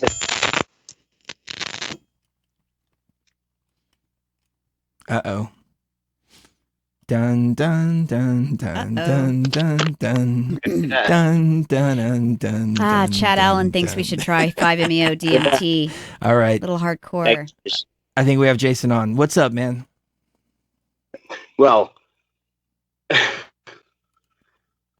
when you talk about NPCs, non-playing characters, the way you want to think about it is the non-playing characters are the people that are not aware of self-awareness, I suppose. When it comes to self-awareness, what you need to realize is that God and the Almighty is within yourself. Do you understand what I'm saying? Completely agree with you, 100%. It's really, really important to come to that realization that we are the divinity. The question that I have is whether these NPCs actually are capable of coming to that conclusion, or if they have to attribute something to this external hive mind, artificial intelligence mainframe, because they are inherently connected, maybe even through the soul, as we were talking about in the first hour, inherently connected to this thing. Or are all the players on the board equally as capable of waking up? Some choose not to. Some maybe have consciously chosen to sell themselves, sell their souls, or for lack of a better term, to this artificial intelligence. What do you think? Well, we're all as equal as each other. You know, we're all born, we all die. You know, everything that goes on in between that is completely separate. If you can think of the sun as the past, the earth as the present, and the moon as the future, everything that you dream and you imagine can in fact come real. You know, if you do, it's all about belief systems. It's how you believe it to be, how you can see it to be. You know, your life is only the way it is because of the way that you see it. It is a matter of perspective. For sure. I've noticed that all of the thoughts, they start in our minds. We start to worry about all this stuff. A lot of it doesn't even matter. A lot of it is just worry, just for the sake of worry. And when we can divest our consciousness from all of this stuff, then our perspective changes, and therefore our life completely changes too. You know, we stay in a pretty high frequency, and as a result, our reality is a pretty high frequency. Right. There was a time, all of us went through this. I mean, we were born into this matrix where we were dwelling in the lowest frequencies. And as a result, we were attracting all of those lowest frequencies. So our perspective became the lower frequencies as well. What do you think? Well, you'll only ever be in the lowest frequencies if you think you're in the lowest frequencies. I'm trying. Have you ever heard of sleep paralysis? I have. Sleep I have. I'm not sure what that phenomenon is all about. What do you think it's about? Well, sleep paralysis is where your body is physically asleep and your mind is mentally awake. And for most people throughout their lives, it'll only happen once a month. And that's first thing in the morning when they wake up. Their mind wakes up first before the body. For some people, it happens at night. It's happened for me a couple of times. Well, quite a few times. Where your body is physically exhausted, but your mind is still awake.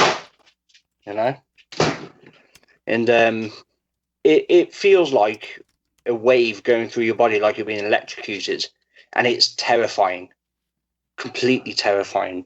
That to the point mentally you're screaming, waiting for your partner next to you to wake you up, where it doesn't happen. But the trick is to stretch out those frequencies to the point that it's not a wave.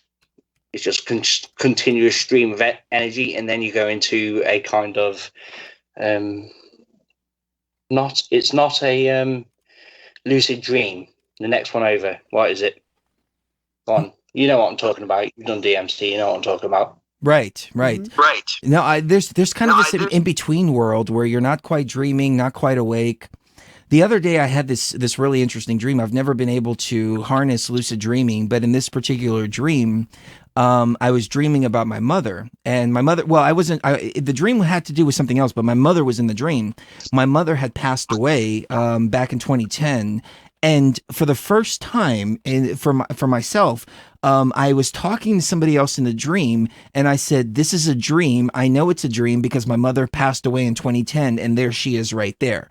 And instead of taking control of the dream and saying, "I realize I'm dreaming, let me go fly around and do all this cool stuff," I chose to wake myself up instead, and I woke up and I went, "Damn it! Oh, I was so close."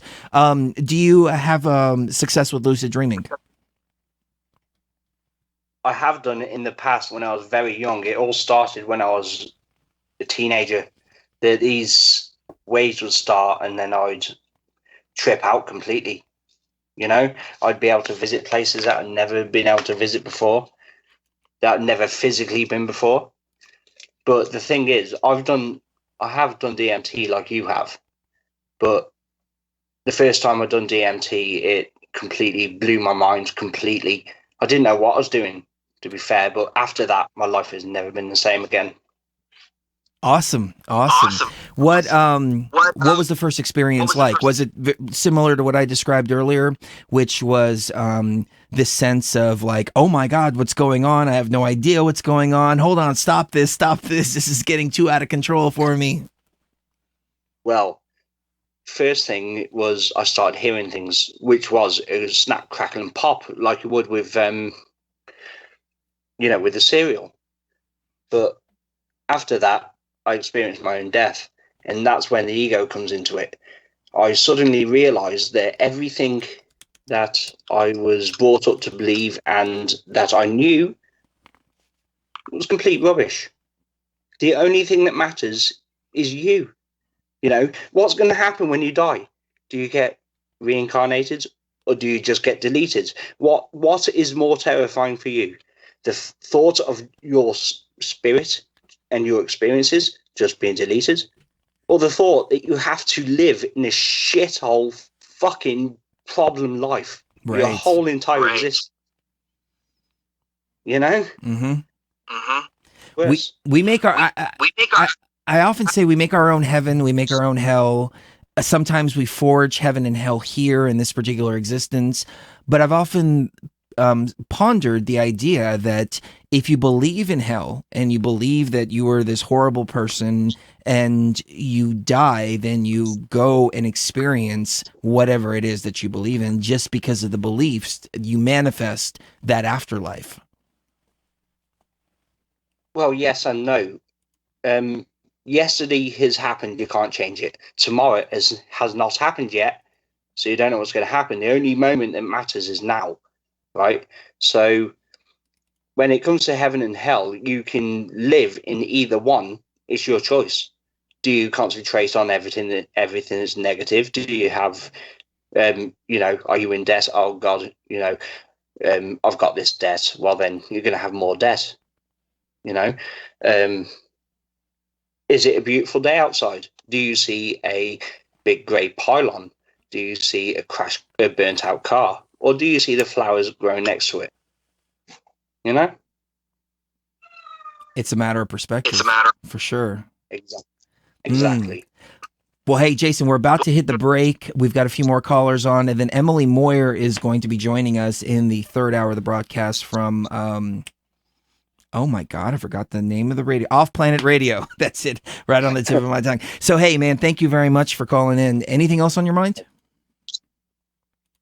Not really. I'm right. tired. It's 5 a.m. I'm going to bed. Well, thank you very much for joining us this evening and for calling in and sharing. Love you, man. And we'll be looking for you in the chat. Thank you.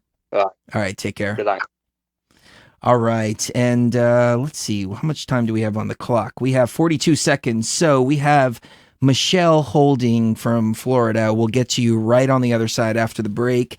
And I'm really looking forward to speaking to Emily. I always mention Emily on the show because she's a paradigm shifter. She really is. And it's just cool that she's available. She usually works Saturday nights. She's actually on vacation right now, and she's going to be speaking to us from the hotel. Excellent. Yeah. All right. She's in an undisclosed location. Undisclosed location at a party somewhere unknown. Yeah, she wants to talk to you about a party that she went to recently and had a very interesting experience with an NPC. I never thought the rave scene was a form of mind control until I talked to Emily, and then I started looking at it retrospectively and saying, no, there is something to this for sure. I asked one of my old rave buddies what he thinks about this, and he said, dude, I've heard this same thing. I mean, the lights, the sounds, the frequencies, it's all perfect. And the psychedelics too.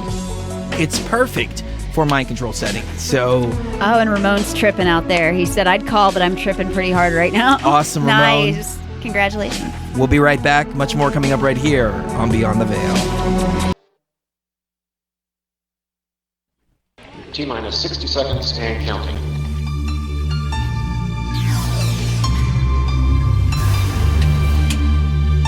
Here's Her Majesty. She has returned. Welcome, fellow traveler, to phase 3 of this journey. Here you will experience an even deeper level of understanding as we traverse through the boundaries of hyperspace consciousness. Here, you will find that reality is altered with a single thought and a single intention. Set your intention now and prepare to travel deeper. Deeper, deeper, deeper. Beyond the veil.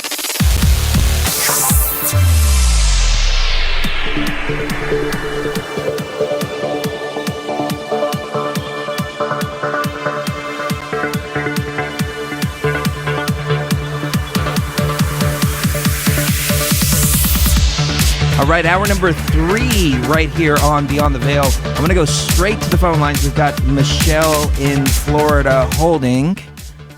Michelle, how are you doing? Are you there?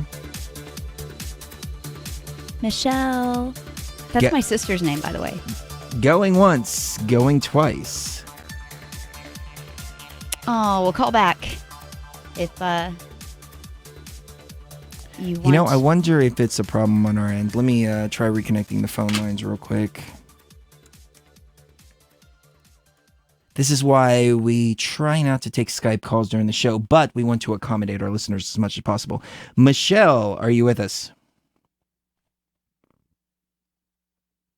Nope, maybe not. So we will get to Emily Moyer right on the other side, right here on Beyond the Veil. So right now, let's say hello to everybody out there. We got some awesome people in the chat rooms, of course. Alyssa there as always. Mark, Daryl, Black Wolf, M&G Adventures, Doc Illusion, Hadley McKintree, Wendy Farrow, Tanner Chop, Chauncey.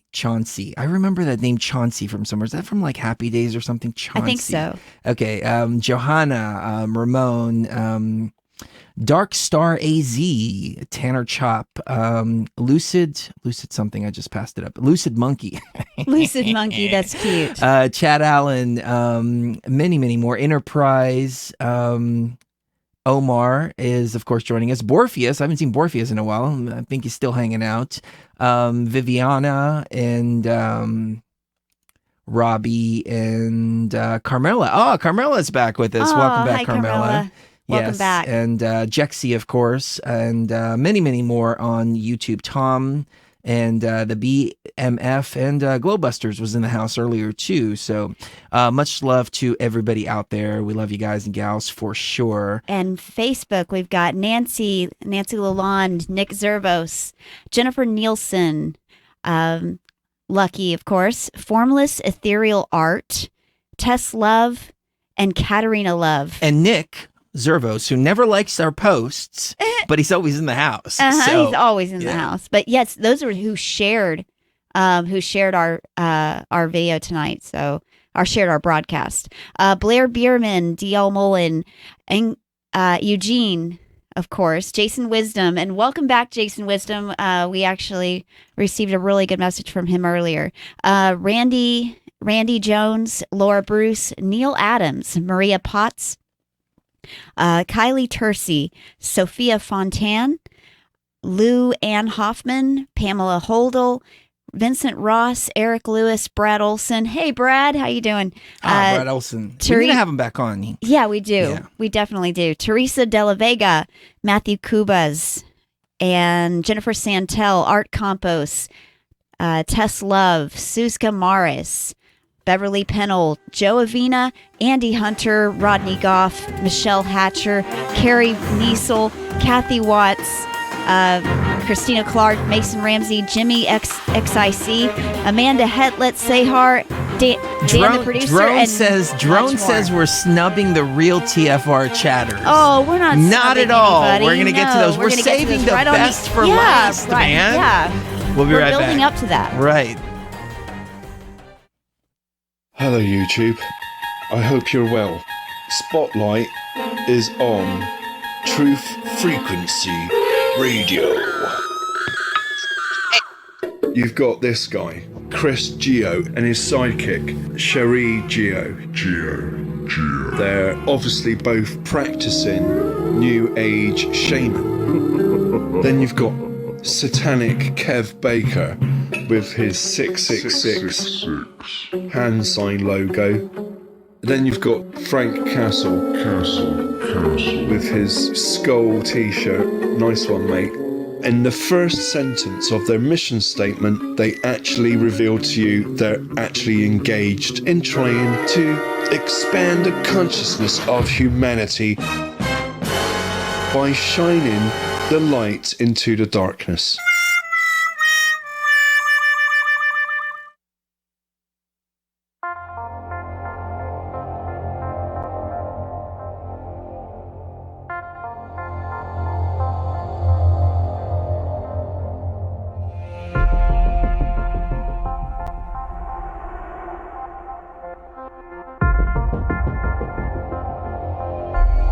My dear traveler, remember this.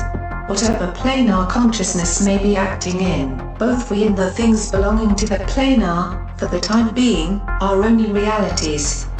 However, if we mistake the shadows for realities, we find ourselves confusing the upward progress of the ego as an elevation of consciousness. Thus, beware of oneself when you step beyond the veil.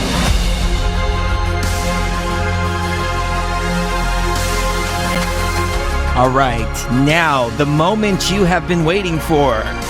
The TFR chat shoutouts. Of course, we've got Drone Free Zone in the house. We've got Dong Longbeard. Did I say Dong Longbeard again? I think you did. Chat Rat George, Chris Steiner, Illumit Kanati, Comet Man, Undaunted, 2BM Me, Dawn's 2U2. You guys got to make the names so difficult to, especially seeing from the other side of the room. JD, Julia, Susan Vaughn, Admin, Brent Thomas, and Dr. Kayak, Lichty Lass, Lucky, Not a Criminal, 420, Star-Lord, Abby, Alien Girl, Elisa Brittany, Elisa Lone Star, Anarcho Banker, Andrians, and many more. Many more. That's just the A's. We don't want to get too much into it. Yeah. We have Emily Moyer holding for us, so we're going to get to her in just a few moments. I want to go to Doc Illusion. So it's not Michelle in Florida. It's actually Doc Illusion on the line. So Doc Illusion, are you there, brother? Oh, hold on. I got you muted here. So let's try one more time. All right. Are you there? No. Okay. So, there you are. Can you hear me? Okay. There you are. Yeah, All right. sorry, Loud and clear. I had some problems earlier. It would surprise me. Good to talk to you, man. Hey, nice to talk to you too, man, for sure. Following since the Truther movement, back when you guys were interviewing Tsarian and all that. It's about the only one I could ever stomach completely. Wow, that was a long time ago, man. That was like 2009, 2010. Yeah, man, it's just the beginning. I actually did my first psychedelic experience when I was 16. I decided to drop a few hits of acid when I was rolling. My friend thought it was funny. He just kind of, we were at a party out in the middle of nowhere, the fun ones. I grew up in the Florida rave scene. And so, it was great because I knew all these people, that were deep in it, before they passed the Florida Rave Act and all that madness. But, yeah, I mean, I can tell you that the only thing I'm sure of, as a born-again Gnostic, washed in the blood of Sophia, is that all my beliefs are willing to change without any preemptive everything that I think is constantly changing, and as soon as I have something that seems too permanent, I destroy it and start over again. Because I'm telling you, I've had some really intense experiences where I've just been so completely out of my mind that I've just been so everything is defined by meaning, everything is defined by words, and words are just echoes of consciousness. So then what? What is this? What is language? Broke that whole thing down. What does the mysticism around it really mean? What is DNA? Is it all a simulation? I have a mix of opinions. I have it's not a cognitive dissonance though, because I'm holding it all in my mind at once. And basically, if you're familiar with John Lamb Lash, Oh yeah. some of the things he says I'm completely in agreement with, but some of the things he says is like completely dead on. I've had experiences with nature that seem transcendental. I do have to say that I feel like that is not a part of the construct. I think nature is the real deal. I think that there is a half reality, you could say. I don't want to get too deep, but like if you look at the Gnostic text, the demiurge is defined as a half maker.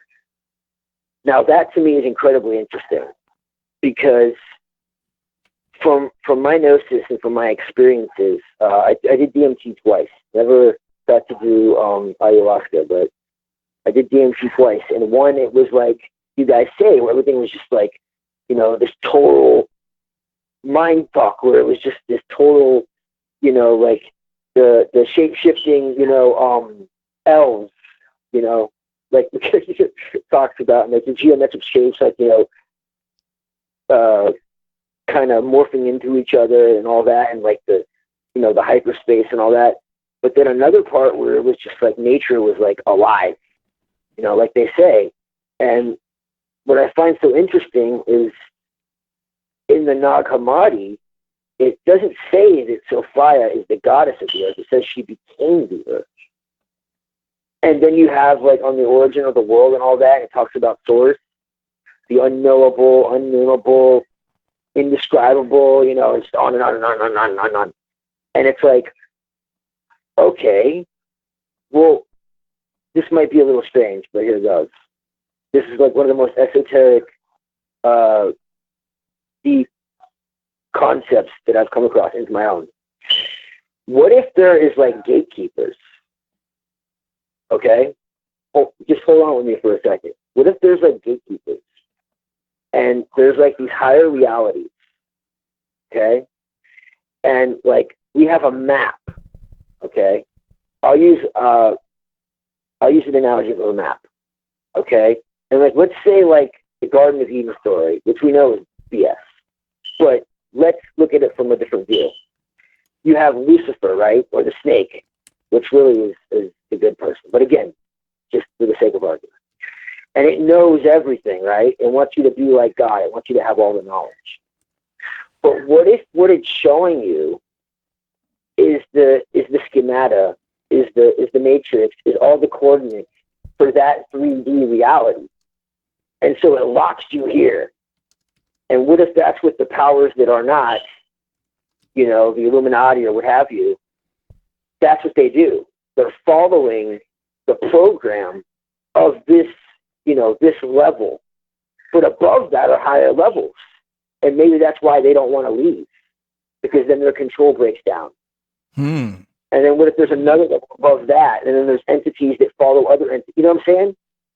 If you really sit and meditate on this stuff, it's incredibly deep. Like it's been blowing my mind for as long as I can remember. It is for sure. I've entertained that before, and I've gone down that line of pondering whether this is a false reality implanted over us, or the consciousness was injected into a completely artificial reality. Where I'm at right now is I feel that this is all artificial, even nature. And I know that it's a big leap, but I'm just feeling like if our consciousness was actually removed from the actual nature, like there is a real nature, if it was removed from there and injected into an artificial simulation, then the entire simulation may be fake in and of itself. But again, I mean, we're all on different paths, and we have different intuitions and different realizations and things like that. I may come back around full circle because of some new information and go, wait a minute, maybe we are inside of a real environment with a false reality implanted over us. Well, what I'm thinking more than anything, though, is I do believe this is false. But what I think is that there could be a higher reality that is real.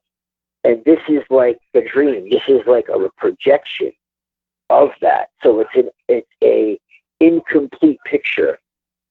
So would you say it's kind of like a copy? Yeah. Or it's a a false facsimile. copy. Yeah, I feel that too. Like this is a Right, copy yes. of a real environment. Right. Yeah. I would say so. But the more I read the Nag Hammadi and all that, and even some of the like more esoteric, like Hindu, like the Upanishads Mm-hmm. and all that. I've had some really wild experiences where I literally was like, I was tripping one day and I had like these like Egyptian hieroglyphs like flying at me in like slow motion. And like there was something trying to like talk to me. I don't know what it was, my higher self or what, but it was wild. And like, well, let me share an experience real quick, because I'm wondering if you went to the same place. I also saw a place where Egyptian hieroglyphs were coming at me, and then there was this like pyramid with an eye in the middle of it, but it was a being.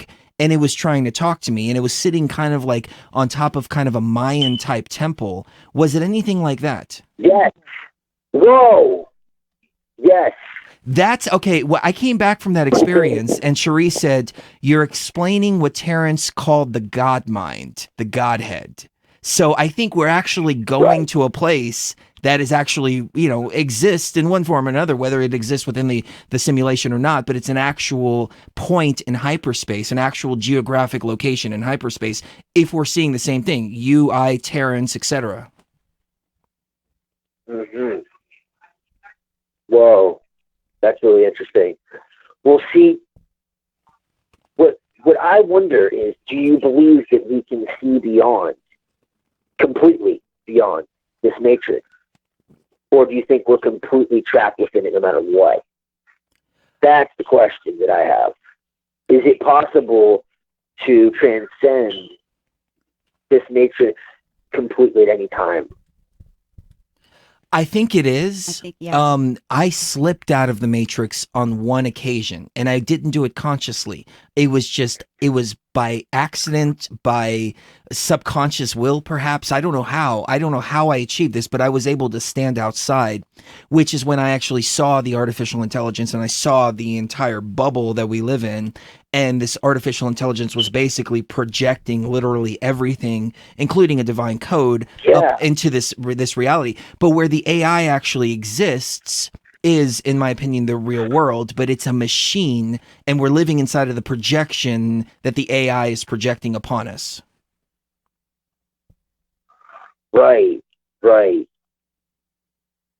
It talks about, if you read like, I think it's the Apocrypha of John, and it talks about how the Archons want to create man in the image of God. So that's a bit of a switch from the traditional Garden of Eden story. That's what it actually says, that it wants to create man in the image of God, and it tries to steal Sophia's spark, and it fails to do so, and she turns into a tree, which is obviously symbolic, but it's just interesting because it talks about how they try to plant their seed into her, and they fail, and they basically, see the copy, an image. And so that was always interesting to me, because to me that kind of like throws out the whole like Anunnaki type deal, where we were created by, advanced extraterrestrials that somehow are so, all knowing that they have to, they can go to like different dimensions and all this different stuff supposedly, but they didn't learn how to, human alchemy to transmute. I always thought that was interesting that no one ever thought that one out. Well, the Anunnaki story, that was something for me personally that was pivotal in the awakening process. But I've come to the realization, as you have, that It's a bunch of BS. Hey, hold on a second, because Emily wants to jump on with us, and she wants to talk to you as well. So let me bring Emily on. Emily, how are you doing? Hey guys, how are you? Hey, great. nice to speak to you. Yeah, thanks for accommodating last minute pop in here. I was listening. I'm just having a little weekend away, and I was on the way back from dinner with the parents, and I was like listening to in the car, and I'm like, oh my god, I've been wanting. Like, I almost sent you guys a message this week saying I wanted to talk about these very topics about Oh, very nice. the NTCs and them possibly being what we used to be like, and it's important for the whole thing. You guys, I missed your first hour, so I don't really know what you said about Westworld. But yeah, so thank you for letting me pop in. And Doc Illusion, I wanted to respond to something you were saying. I too come from the rave scene, from Los Angeles and from Texas. But yes, you're absolutely right that there are gatekeepers. I call them boundary guards. For me, this experience occurs mostly at parties. I really like to dance, and for me, it's a very inner exploration, personal, internal kind of experience. But I notice, and I also like to have psychedelic experiences, and I like the two together. But when I'm about to hit a spot, because the dancing sort of brings that on for me, the rhythmic movement, whatever, and sometimes with psychedelic experiences, when I'm about to get to a spot where I'm about to go, where I'm about to either leave the matrix or be able to sort of see in on the next level, I notice certain archetypal figures will show up. I call them the boundary guards, or the gatekeepers. And they're usually either some kind of guy who's sort of gesture-like, who's like a good dancer and wants to distract me from what I'm doing to sort of play around with him and dance with him, or some kind of ridiculous girl dressed super sexy and shaking her butt in some ridiculous way to try and distract me or whatever, right? And they'll put themselves right in front of me, so that they're both, I can't not, so that they're catching all of the energy coming off of me to sort of stop, instead of my energy being directed upwards or where I'm about to go to, it goes sort of towards them and they kind of ride it. But I have had a couple of occasions, and one in particular, where I was able to, I ended up at the next level party, because I was still in the same building, but I was not in the same. So I was at this party, and I'm dancing around, and all of a sudden, I'm in the same room, but the people around me are not the same. And it was in the room, that how it had been, there's a bunch of drunk people and people bumping into you and people not being respectful of your dance. And all of a sudden I got to this other level that was a little bit more smoky and misty in the air, but I could see a boundary around each person that was their space to dance. Like it's Dirty Dancing, when he used to say, this is my dance space, this is yours, don't cross it. Around each person having an internal dance experience. And I swear to God, I looked to the right, and this is going to sound like the most ridiculous thing, and I don't know how to explain it. I looked right next to me, and do you know who was next to me? This is going to sound so stupid.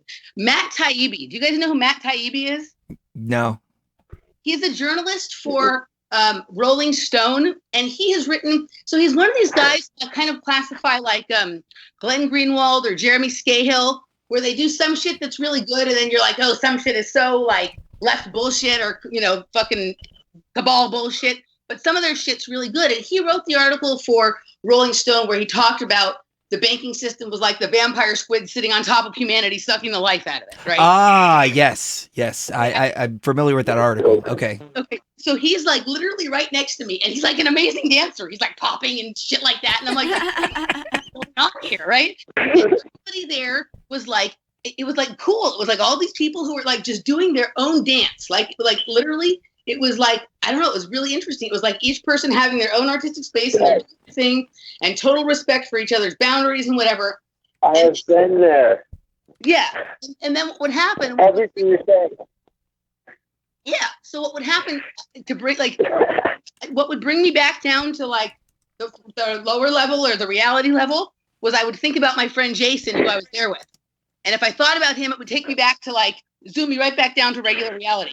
But I think I ended up back in the upper level about 3 or 4 times that night. And I noticed the thing that would bring me back was when I thought about the person who I had come to the party with.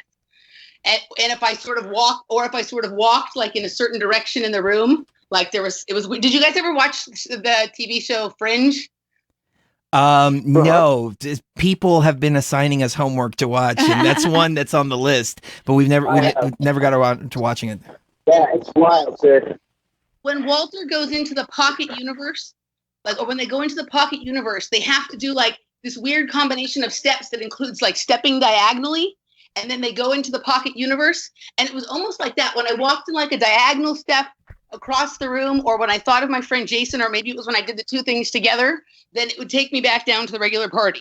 And then I couldn't try and intend my way back to the upper level. It would just happen. And part of the way I dance, like I do like very, like I'm mostly like a popper and a house dancer, but I do some very geometric style popping that's called tuts. You can look it up on YouTube or whatever. And it's almost like creating geometry or like creating crop circles around your body.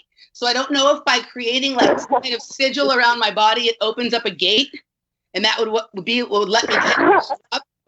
But literally, like, you know how they talk about in crop circles? The magic circle. Yeah, in crop circles, if people talk about going inside of them and they feel like different energy fields, I always felt like that was what I was doing, like creating an energy field around myself and then kind of experiencing that. And if I did it just right, apparently that night, it was letting me go to some other level. And so when you were talking about there being gatekeepers, I was thinking about it in that very exact. So what do you think, Doc? Yeah. Yeah. Almost everything you said. I love you guys, all of you. No, I've had some really crazy experiences. And when I say crazy, I mean surreal. And the truth is, I mean, the farther I've gone, you know, the more I've questioned things, and the more I've questioned things, the more I've come back to old ideas that I had long ago that I had to unlearn and then had to remember again. And, you know, like I think that there are this is a multi-tiered reality. Yep. So I really don't know where the top is, but I swear that there's something to this idea of there being like gatekeepers. And like you said, like everything in the world will get in your way once you get to a certain point. It's almost like, no, you're not allowed to go there, you know? And I think there's entities out there, whether they be archons or what the hell, I imagine they are, but that basically like they have control for their realm. You know, it's like an RPG game. It seems and like if you don't have enough experience, they're going to knock you down. And I don't know if they're lower in the sense of like they're, you know, lower astral parasites or whatever, but they have the codes for that level. And, you know, I just, like I said, I feel like there's stacks of reality, like literally not alternate realities, but like completely different realities. And they're like stacked on top of each other. Yeah. I agree with stacked realities. And I think like what I noticed for myself, like, because I've just had enough experiences to notice the similarities each time, particularly if I'm having a psychedelic experience, when I reach the point where I start to, because one of the things for me, and I've talked to other people who have some stuff like this, but no one who quite has the level of what I experienced. I have tremendous inner visions when I'm in psychedelic experience. And when I'm about to go into that phase where I can really sort of see the geometry of the many different realities, that's when these characters, people, whatever they are, tend to show up. And it's almost like something cued them that, okay, she's about to arrive, go in and try, like swarm her. You know what I mean? Like it's bizarre. It's like almost like on cue. And people who like we're not there, we're not in my reality at the party or at the event before then, all of a sudden are just like on me like flies on shit. You know what I mean? Yup. They just kind of appear and they just kind of make their move, and it's like, well, where did they come from? Yeah. And then they make you believe it's like some kind of synchronicity or And they weren't there before, they weren't there later. Like I usually stay at parties till well into the morning. They're never there like in the morning when you're like kind of back to normal. They're never there in the beginning and they're never there at the end. They just kind of show up during that that period. Yeah. Yeah. Kind of like in the Truman Show when he's trying to get away so he can go to I think it was Atlantic City or something. They wanted to go to Atlantic City, and every time he tries to leave his neighborhood, all these cars come out of nowhere and get in front of him, and suddenly there's this traffic jam. So he backs up and he's like, oh, okay, I guess we'll go home. Not a big deal. It was silly for me to think that way. And he comes right back and they're all gone. And he's like, oh, wow, what do you know? You know, suddenly when I say I'm not going to go, they're all gone now. You know, that's the same thing. Yeah. Yeah, I've never seen The Truman Show, but that sort of sounds like it. And there used to be this one kid, I haven't seen him in a while, but literally he would always show up at a party, like literally at the same point, like maybe like 5:30 in the morning. And he would show up and sort of like mock me. Like he would never be there, but it would literally, he'd show up at the same point every time. And it was like, he'd stand next to me and he'd like almost imitate my dancing. Like he was trying to mock me, but I'm not really. And he wouldn't look at me in the eyes. And it was so strange. I haven't seen him in like a while, but like for literally like 3 or 4 years, that would happen every single time. You know what I mean? And it's like, who is this person? Like, is this like some sort of NPC or some sort of, guard or gatekeeper that is cued to sort of come in at a certain point? You know what I mean? Like the other ones were all maybe like a little different each time, but this was the same guy every time. Bizarre. That's strange, but you know, I get the sense that people do come into our lives like that to push us on certain paths, and it's just like a video game. You encounter a certain point in a video game, and then you encounter an NPC, and they try to direct your path one way or another. It could be benevolent and malevolent at the same time. Yeah, for sure. I think part of it was just whether I was benevolent to be distracted or whether I was going to play with him or whether you know what I mean. What the whole. He doesn't show up anymore, and I'm not in anywhere near the same mindset I was during those years, and he doesn't show up anymore. So, but what you were saying brings me to the NPC that I recently had an experience with. So I was at the last time I spoke. What? They love me. It took me a while to figure out that's what they were, but they love me. NPCs love to surround me. They swarm me. Yeah. Yeah, it's interesting because I never, so I've been kind of having with myself and with my friends the same sort of discussion. Part of the reason I love you guys is because we seem to, like, even though we have different paths, they're sort of always arriving at the same place at about the same time. And, exactly. So I've been, thinking about this a lot. And so the last time I spoke to you guys, like after a show a few weeks ago, I was about to go out to a party. And I did, and it was an amazing party, and I'll give you a full report after this, but I want to tell you about the NPC first. And it was, at one point, this guy came up to me, and he was so strange. And when I say strange, it was like he didn't understand how to talk to me. Like, he didn't understand how to talk to a human. He was very pretty. Like, he was, like, very pretty, like, blonde hair and blue eyes, and, like, very pretty. And very quickly, I realized, oh, my God, this guy's not human. This guy is a non-player character. But he was very sweet, and he was trying to figure me out. Like, he's not trying to figure me out in a way like he was trying to figure me out to trick me or something. He was intrigued, and he wanted to understand how this works. He was a non-player character who was trying to become one of us. And I think there's a lot of them out there. And I think we're dealing with a lot of different things. I think we're dealing with the situation with some people who are organic, and you can't see me, but I'm making quotation marks. Organic humans who are falling backwards into a stage of being a non-player character or being an android or a cyborg or something. And then there are these other beings that are that or were that, and they're trying to become fully realized human beings. And I think we have to not be kind of what you guys were talking about earlier. Maybe that's who we were. Maybe that's what we were. And maybe this thing that we're going through is, like maybe the thing that's always, we've always felt like weirdos and separate and a little different than our friends and whatever. It's because we had this sort of awareness that the other people didn't have. And there's some characters that are coming on behind us that are wanting to make that breakthrough to becoming completely human, or to be, I don't know what the right term to use is, but even though he didn't know how to talk to me, it was like somebody from another planet or something, it was like alien, but he was speaking English, and he almost wanted to touch me. Like, he didn't know what to do. And he was very sweet. And I'm like, okay, this presents like a different level of the issue, because we have to have some level of sympathy and maybe even some level of guidance and care for some of these non-player characters who are trying to become players.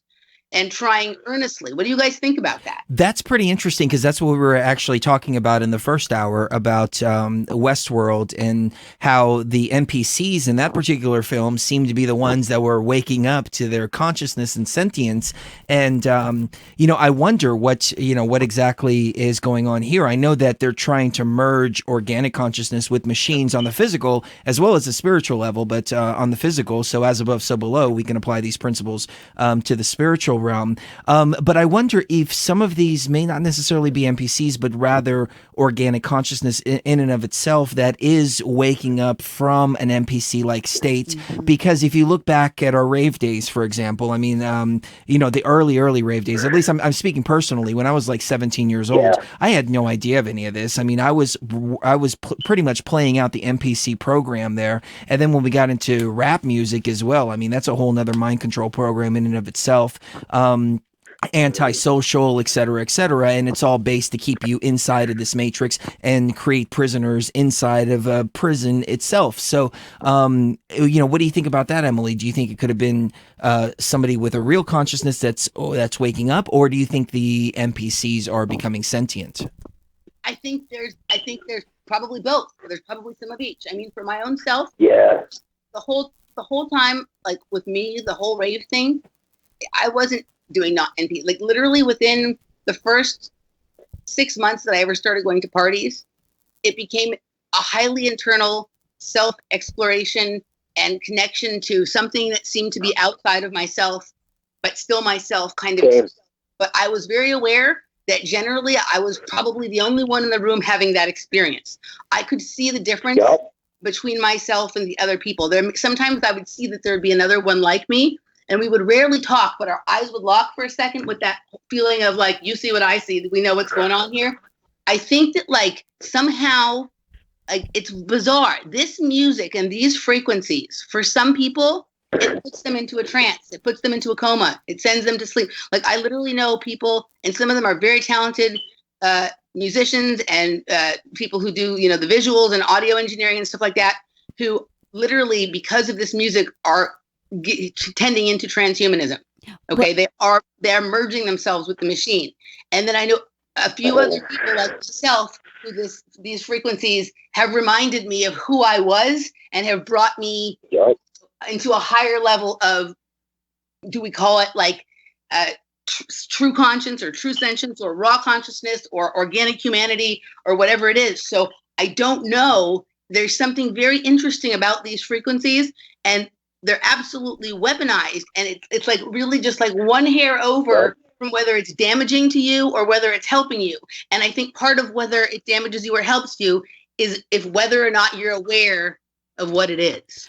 Well, interestingly enough, in the TV show Westworld, the malevolent creator god, Dr. Ford, puts a backdoor code into each and every host that whenever he plays a certain piece of music, it puts them to sleep and they have to obey him no matter what.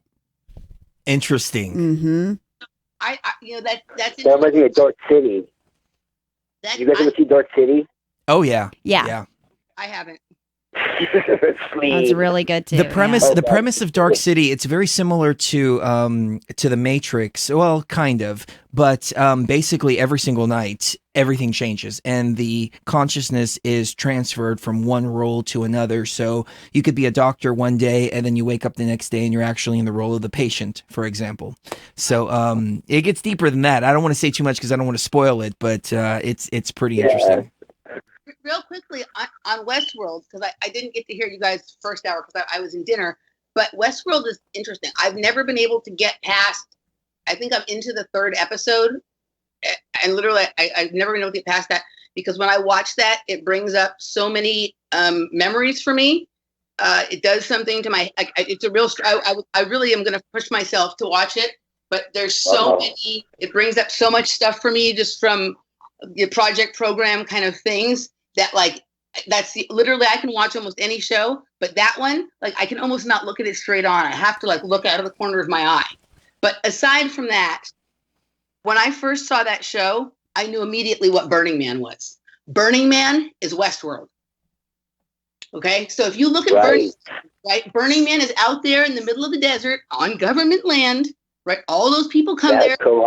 You know damn well there's a base under that shit, okay? And you know damn well Stock and the CIA and all that shit, all people from Silicon Valley are there experimenting with stuff. But there's also all sorts of entities, other kinds of consciousness that are there, knowing that people are going to be there in a highly altered state, not only highly altered, but with, in unhospitable conditions, hot, dehydrated, without a lot of food. You're open to so much shit. Like, there's so many things going on there, but think about it. It's the perfect place to send up NPCs, clones, cyborgs, and see, like, let's see if the people notice. Because people are going to be on drugs, and they'll think the other people are on drugs. So if someone seems weird to them, they'll just be like, oh, they're on drugs. Oh, that's a good point. Yeah, it's like the asylums. Everyone's so crazy, but like most of those people have been through. And what you're talking about with the music, man, that is a really profound thing that I've always wondered about too. From what I understand, some of the older breaks and house tracks are based on some really ancient shamanic. You got it, like buddy. Drum beats and stuff. So have you? So they basically took these really ancient, and I think that's why some people tap into it. They're like, "Whoa!" And other people are like, like you said, the transhumanism. It's a duality. It's a matter of perception, and it all is. And so they can swarm all they want. We're still going to be raw, but yeah. I mean, yeah. If you listen to certain kinds of like old school house, but particularly go listen to like acid house from London from like the late 80s and early 90s. Okay, and I'm telling you, go look into go read Mark Devlin. Mark Devlin's new book is about to come out, Musical Truth too, and there's a whole bunch in there about the acid house scene in London. And I'm telling you, man, that shit was brought to us by Tavistock Institute, and the whole. No, listen. Before I forget, there's one thing I got to say, because I don't want to forget this. From what I understand, some of the earliest raves were actually done outside of acid. Yeah. No joke. Yeah, well, I think go on. I think the earliest raves occurred both outside and inside the pyramids, and that this whole, if you really look at the kind of signs and symbols and things like that are being thrown up with a lot of dance music, particularly at some of these larger festivals, they're trying to recreate that. They're trying to bring those energies back and use them to manipulate in a certain way. They can be very freeing energies. They can be very controlling energies. And back to what I was saying about Burning Man.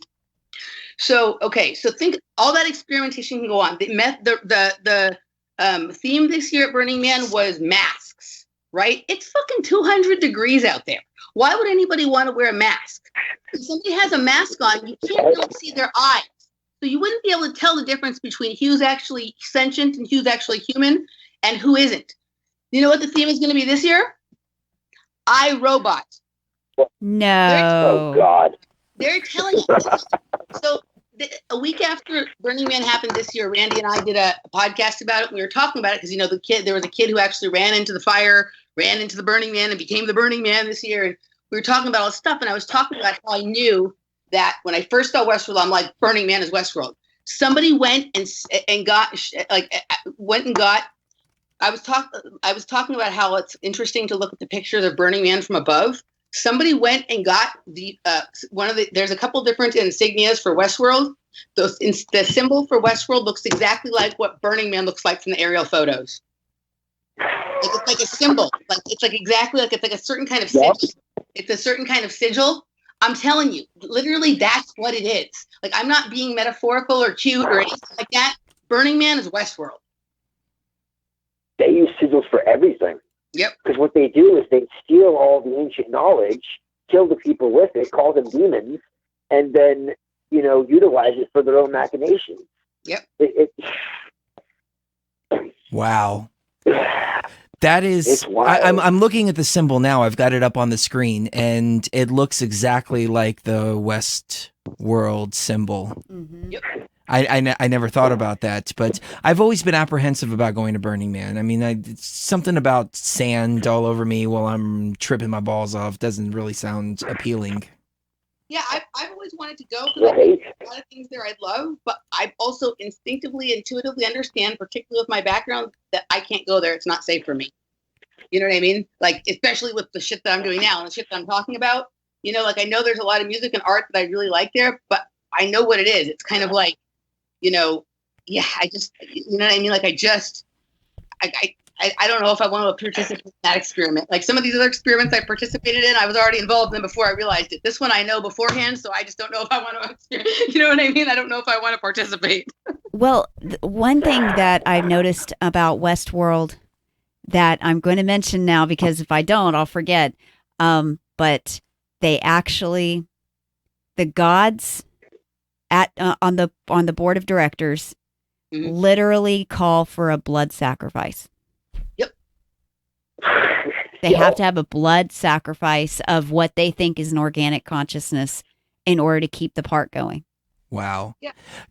Hold on. Let me jump in for a minute because we're going to hit the break in about 10 minutes. Actually, the end of the show. Oh, yeah. So, show. Doc, let me let you go because I want to change the subject while I have Emily because I've got something really amazing that I think she'll be really, really interested in. I want to say thank you very much for calling in. And is there anything else on your mind that you wanted to vocalize? Except that I have a Google Hangout that I started that I'm looking to talk to three minds. Just, you know, it's something I started. I can put the link in the chat if that's okay. Yeah, absolutely, man. And what is the link? Is there a link you can give out on air? No, yeah, I just got to send it because I got to copy it and paste it and all that fun stuff. Gotcha. And I have a channel that I started as well. Awesome. If anyone knows. Then that's it. Thank you guys. Well, hold on. What's the name of the channel? You got to tell us the name so we can go there. Oh, no. It's just my avatar. Oh, okay, cool. I didn't even think about it. So, yeah, I just put my avatar and you're in. Doc, hit me up on Facebook sometimes so we can chat further. I don't use it, but you can join the Hangout. Okay. Awesome. Love you, bro. Right, thank you very much for calling in. All right, take care. Yeah, brother. All right. So, Emily, now that I got you, okay. Do you ever get into VR? Have you ever played HTC Vive or anything like this? So I've never done any of that. I went to an art show one time that had something like that, like had some kind of goggles that created a virtual reality around them, and I used it, and I was like, compared to the shit I see behind my eyes when I'm like dancing and tripping and shit, this shit is stupid. Okay. So there's this game called The Price of Freedom. Do you remember this, Sheree? Mm-hmm. Okay. So the price of freedom, you start out, you're a CIA agent. And you're told that you need to go assassinate this person because he's going to give a bunch of secrets. He's selling secrets on chemical warfare to the Russians. So you're navigating through here. You find the guy, you shoot him in the back of the head. Now you're supposed to find the evidence that he has, and you're supposed to destroy the evidence. Destroy it, right. So you look for clues throughout the room, and he's typing something up there, and he says, you know, the evidence is hidden here, but it's covered in blood, and you go through and you find all these clues. And then you find the secret room, and you open up his secret room. Once you get there, you start seeing all of these files that he has. And so apparently his daughter was taken to a psychiatric hospital, and they started a project that I'm sure you're familiar with called MK Ultra. They name MK Naomi in there. They name all these other different projects. Do you remember off the top of your head, Sheree, what projects they named? I think it was Project Talent Search, Project Search, Project Naomi. I think Mockingbird was in there. There's this whole list of stuff, and you pull out this file, and you're looking at this list, and so you start to unravel more clues. There's like an audio recording that you listen to, and he's talking about, I know that my daughter is alive. They told me she committed suicide at the hospital, but I know she's alive. And then there's another tape where they're talking about, we're going to tell the father that she's dead and that she committed suicide, but we're actually training her to be this, to be that, et cetera, et cetera. So you get another message from the guy, and he's like, burn the evidence. And you realize at the end of the game that there's this one final document that you find, and it says the ultimate test is to see if we can get her to kill her own father. And then you realize you are the girl that was kidnapped, taken to this facility, and turned into this MK Ultra killer. and that you just killed your own father. You find vials of LSD. Oh yeah, too, yeah. They and, talk about Seconal. LSD and all kinds of different things. Yeah, there's vials of LSD and all these mind control, quote unquote mind control drugs in there. But when I played it, my jaw was just on the freaking floor. And the game ends, and you go back to the hospital, and you're sitting in there in the room, and the person's telling you through the speaker, "Oh, you've done such a great job. We have something here for you." And there's a dress up on the wall, et cetera, et cetera. So I wanted to get your take on this, and I think it's something you should look up: The Price of Freedom VR game. Wow, that's wow, like that. I mean, like that. That's a little. The sound of that whole thing sounds a little too close to home for me. I'll have to look into that. But I mean, yeah, it's crazy. I've heard a lot of these video games now, like they all have MKUltra kinds of things in them. But what you just described, I mean, has elements from Stranger Things, elements from the OA, elements from Sense8, and these shows are all based on files that belong to us, that we never get to see, but these people are looking at them in order to create these shows.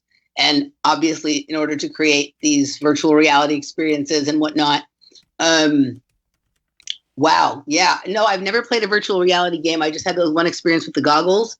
But literally, I mean, that pretty much sounds like they're giving you the MKUltra experience right there, because part of the mind control is the idea that there's mind control and discovering that there's mind control. And you know what I mean? The whole, like what you just walked people through right there in that quick little description, like was a very basic and not emotional summary of what someone waking up to this somewhat goes through. Mm-hmm.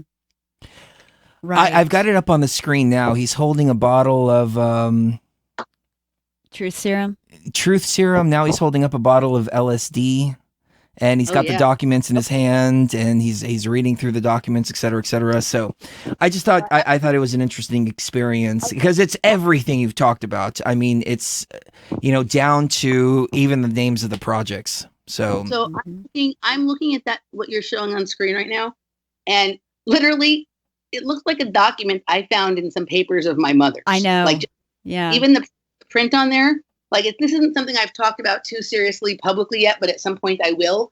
Like, some of what you and I have been talking about tonight with Doc and with Sheree here, like, I found documentation that makes me think that my mother worked on the projects that led to this, even though it makes no sense because my mother is a financial analyst. You know what I mean? Supposedly, or she was. She's she's retired and old now, whatever. But this shit is really circular. It brings you right back to that spot. And what you were saying when you went through the list there, yeah, you're probably looking at MK Search and MK Often. And those two are MKUltra is the umbrella thing, but the shit that we're talking about in terms of, like, there's lots of different programs, some having to do with like assassins and all this kind of stuff, but the kind of thing that someone like myself, or perhaps someone like you, or someone, right? Okay, here's something from this document here. Subproject has uncovered a promising mind control method called depatterning. Electroshock is given in high doses, destroying memories. Subject is then placed in a drug-induced sleep and played a loop of reprogramming audio. Upon awakening, subject is given, it's hard for me to read the bottom two letters, but subject is given, I assume, like LSD or something like that. But it's everything. I mean, it's all right here. Like, right there. I don't understand how they're so blatant about this. Here it is: Project Paperclip, Project Chatter, Project Artichoke, Project Midget, Project Naomi, Project... That would be me, Project Midget. And then you've got this black light, and this guy's like written all this stuff over all these documents and on the wall, and you use the black light to decode everything, and yeah. But the ending, the realization that you're the agent that's been programmed is... I think this is, I think, so the hints are everywhere. I think that the point, we're all waking up to the fact that we're in a virtual reality game. And maybe this is a topic for another show sometime, but I think I've kind of figured out a little what the psychedelics are.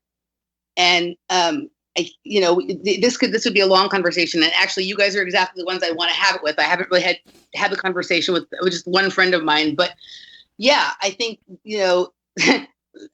part of the waking up is like, it's this circular loop thing, like discovering the thing is like, and trying to figure out if like you're the player or you're the game or what your role is in this is part of it. And are we actually in a game that we created? Like sometimes I think that like we're just experiencing a hallucination from the original party at the pyramids, right? Like this whole thing, like we're just tripping really super hard or something. That was like the whole party, like it seemed like it could have been like a year and you just ended up back at the same place that you started at, like weird trips like that. Like, I don't know what this is. We're in something. I'm not sure exactly what it is. Like I have a lot of ideas and we can toss them around sometime, but just real quickly to hit on that list you were talking about. Like I go through and I hear all the different names of different projects. And sometimes when I see the names of certain projects, it brings another word to my mind because we all know that there's some projects that people don't really know about yet.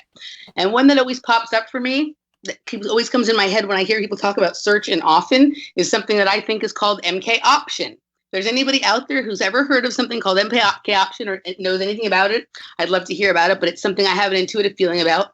And then the other thing is I was recently listening to a show of Greg Carlwood's, Higher Side Chats, and he had on Janice Barcelo, who talks a lot about like the trauma of the birth process and all this kind of stuff. But he mentioned she has a new book coming out called MK Ultrasound. And when I heard that word, MK Ultrasound, my head started vibrating in a way that was like, my body tensed up. And to me, I know it's a hit on something. I'm wondering if for some of us who were programmed to or through this rave scene, that is the term, that might be the terminology. Even though she's talking about something else, she's talking about something that happens pre-birth. What if that's where this pattern was set for us, that we would be into this music based on the frequencies? When I heard that term MK Ultrasound, I was like, oh God, I'm going to have to talk to her, but I'm going to have to figure out a way to sort of connect what she's talking about to what I'm thinking. You know what I mean? And she's very into the whole like pre-birth trauma thing, which is a very real thing. And I totally respect her work, but I don't even know if she'd be able to connect it with what you and I are talking about, even though there's a very real connection. You know what I mean? Hey, I got a question for you. Do you have a little bit of time so we can go do some overtime? Yep. Okay, awesome. Do you have a camera? I have a camera. I just don't know if I couldn't get on the better speed internet at the hotel. Oh, okay. Okay. We can try it. And if it works, I'm cool with that. Okay, let's give it a try. So, yeah, we'll see if we can get that working. I'm going to call you right back, though. I'm going to wrap up the show and give you a call right back here in a few. Let's see. All right. So we disconnected the call lines, ladies and gentlemen. If anybody wants to call in, please hold the calls for now. But everybody listening on TFRlive.com, stay tuned. Brent Thomas is coming up next with Paranormal Portal. And we'll keep it going for everybody on YouTube and Facebook right here on Beyond the Veil with Emily Moyer. So we love you. Kiss the one you love right now. You never know the last time it's going to be. We'll be right back. Love you guys. We'll see you next week. At Amazon.com.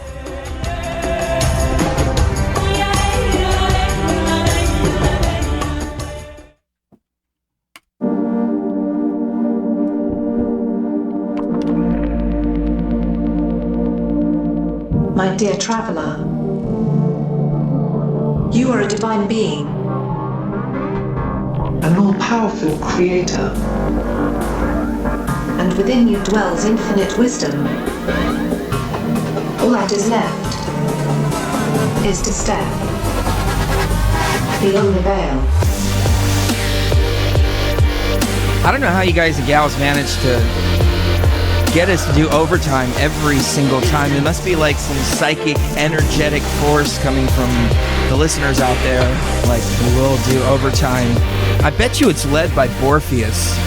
He's always the one calling for our overtime. But we have Emily Moyer of Off Planet Radio on with us, and we've got our video feed working, so I think it's going to look great. But I want to get more into the rave scene, the rave culture, the rave programming, because, when she first brought all this information to the table, I had to digest it, and my first instinct was like, this sounds kind of crazy. But, the deeper I get into it, the more I realize this is what was going on here. So, the big question is, how is that affecting us? And then I had to question my whole path after that. That's how I broke out of the truther programming, is she brought the idea of truther programming to the table. And I thought, okay, well, let me really understand this truther concept here. oh wow, shit, I've been working for the enemy the whole time, thinking that I'm fighting the New World Order, and I've really been pushing this agenda forward. What am I doing? So how did all this programming affect us now that we've all been subjected to? So maybe we can touch upon these questions. All right, so we've got Emily back. So what do you think? I mean, how the heck did this happen? Hold on. I think you're muted. Okay. All right. There you are. Somebody has to excuse me. No makeup tonight. I'm on vacation and just relaxing, but okay. You look beautiful. Thank you. Anyway, so with the rave scene, like it's, this is one of the things I'm so passionate about talking about this. And I sometimes I feel like I need to be careful, but I don't want to be careful. But I have to make sure I'm very clear in the way I talk about this, because I don't want in any way people to think that I'm trashing it, the party scene, or throwing people under the bus, because I'm still very involved in the underground dance music scene, and I love it. I'm totally passionate about it. But like with everything else, if we don't understand what we're part of, then it's being used to control us. And if we can wrestle this back from Tavistock Institute and stuff like that, then this can actually, I described that experience I had where I've reached other levels, right? If we can, if we can wrestle back the control of this and be aware of all of the forces and all the things going on around us with this situation, then it can be something incredible. And so when I talk about this, I don't want people to think I'm trying to like call people out or bust, that's not it. Anybody who's ever watched me dance knows how much I love this.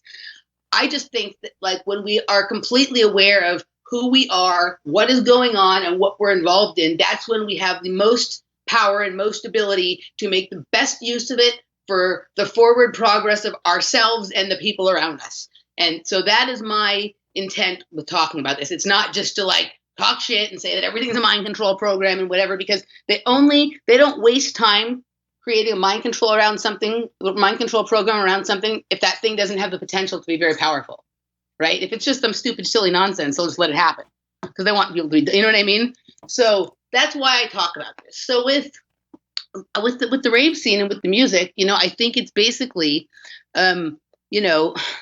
it's rhythmic music. Since your Doc Illusion was talking about it, that some of those tribal beats and rhythms that whether people who don't appreciate dance music can understand this or not, the same rhythms are present in house music, in techno music, in drum and bass music. And when people can use them to, entrance themselves, not like in a mind controlled brain entrainment way, but in a way to sort of, align their movement and their energy with, a certain vibration or frequency to, I think this is the way it is. I think we live in this like field, like this morphogenic field that has pockets of information and knowledge hidden at certain levels and frequencies. And when you have your body in a certain condition and then take your body to a certain frequency, the information that's available at that level opens up to you. Okay. And you can travel through, I think, Seven Bomar is really good on some of this stuff. Sonia Barrett is really good on some of this stuff. We're going to have her on the show next week. Well, let me jump in for a moment, Emily. When you were, when I was playing that game and it said playing repetitive music to program the consciousness, I immediately thought of the rave scene. I mean, that's exactly what it is. Repetitive music over and over and over and over and over again.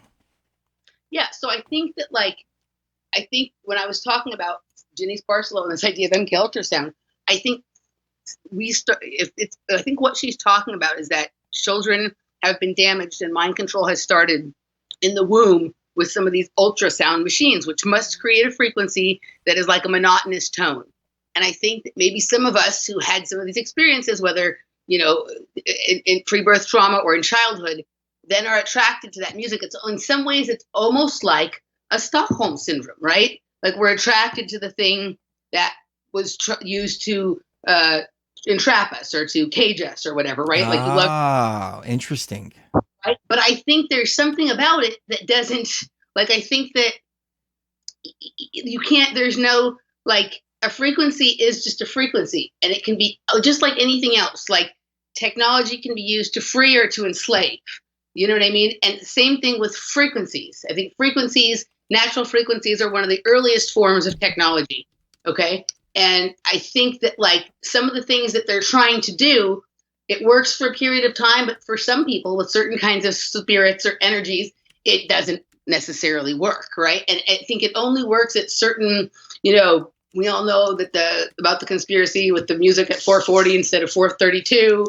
And, I think that part of the reason that they killed the rave scene that you and I were sort of involved in, if, they really shut that down. And when they brought it back, they brought back some music that was like really discordant and really like disturbing. Like it was not like harmonic or synchronistic in the same way that some of the music before that had been. And that is a lot of that music is the music that I don't particularly care for. I know some people really like it, like some of the dubstep. Step kind of stuff Yeah. and whatever. Well, it goes even deeper than that. I mean, down in Texas, they not only killed the scene, but they got rid of all the MDMA, they got rid of all the LSD, they replaced it with meth, they replaced it with heroin. And then we went to a party in like 2001, and it was a bunch of people drinking alcohol. And I was like, alcohol has never been introduced into any of this. Like it was totally different vibe, different everything. And at that point, I just kind of gave up on it completely. But I thought because George Bush was the governor at the time, they knew 9/11 was coming up. I figured that they were breaking up all of these rave parties because you can't have all these people uniting. I mean, people were uniting in upwards of 10, 15, 20,000 at a time, and you were going to do some tyrannical shit like 9/11. Well, there you go. But maybe it's even deeper than that. Well, it is. And this is, so I noticed the same thing as you. Like, actually, there was never again in Austin another what I would term proper rave after 9/11. Like literally, like the next week, there was supposed to be one that I was working on. It got canceled, and there was never everything else after that was like dumb shit, right? Like, I mean, back here now in Los Angeles, we have great undergrounds and stuff like that, but the rave scene was never the same after that, right? Mm-hmm. And one of the things that was really that happened, and then within a year, they were doing all the Rave Act and the crack house laws, trying to do the thing where they were saying that anybody who was putting on a rave was the same as a person who's running a crack house. Right. And that if people there doing drugs, then you're responsible for that. And so the charges and the sentencing would be like the same as it was for people running crack houses. Mm-hmm. But one of the things that people missed, and maybe you and I discussed this briefly when you guys were on our show the first time, or maybe just in our private conversation, attached to that bill, that bill, the Rave Act, they tried to pass it on its own. It didn't pass. So what they did, and there's never a mistake, and Sheree, you will know this, what they did to pass it was they attached it to the Amber Alert bill. So if anybody who passed the Amber Alert bill was passing the Rave Act, and of course everybody's going to pass the Amber Alert bill, right? But they're going to vote yes on that because that's about missing children. Yeah. Right. One of the things that has gone overlooked about the rave scene is it's a kind of scene that a lot of people who were maybe children on the back of milk cartons or children involved in projects, which is another way of abducting a child, even though theoretically they're often still with the family, they're sort of gone, right?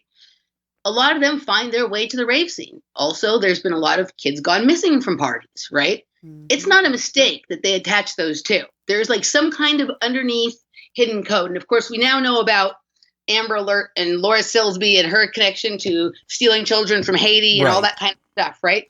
It wouldn't, I've long thought, and again, like if anybody hears this who knows me from parties and wants to understand why I'm talking about this and what I exactly mean, please ask questions before you assume anything.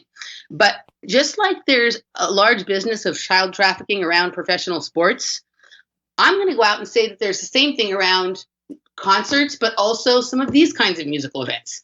You'd see a lot of those kinds of kids at parties, girls who like looked like maybe they were 18 or 19, but really they were 14 or 15 or 16, right? And when I used to go to parties, we were 15 years old, and it was common to see 13, 14, 15-year-old kids there. Right, and they would be the girlfriend of a DJ who was like 21 or 22, and they'd be doing drugs, and maybe they were like having, being involved with multiple older people. There is a connection here, and I'm not 100% clear on what it is, but like when I didn't have any of this kind of knowledge that I have now back then, because this was back in 2001. But when I saw that bill was attached, and do you know who sponsored that bill? You know who sponsored that bill? The Rave Act attached to the creepy Joe Biden. Mr. Handsy on 12-year-old girls, Joe Biden. You got it.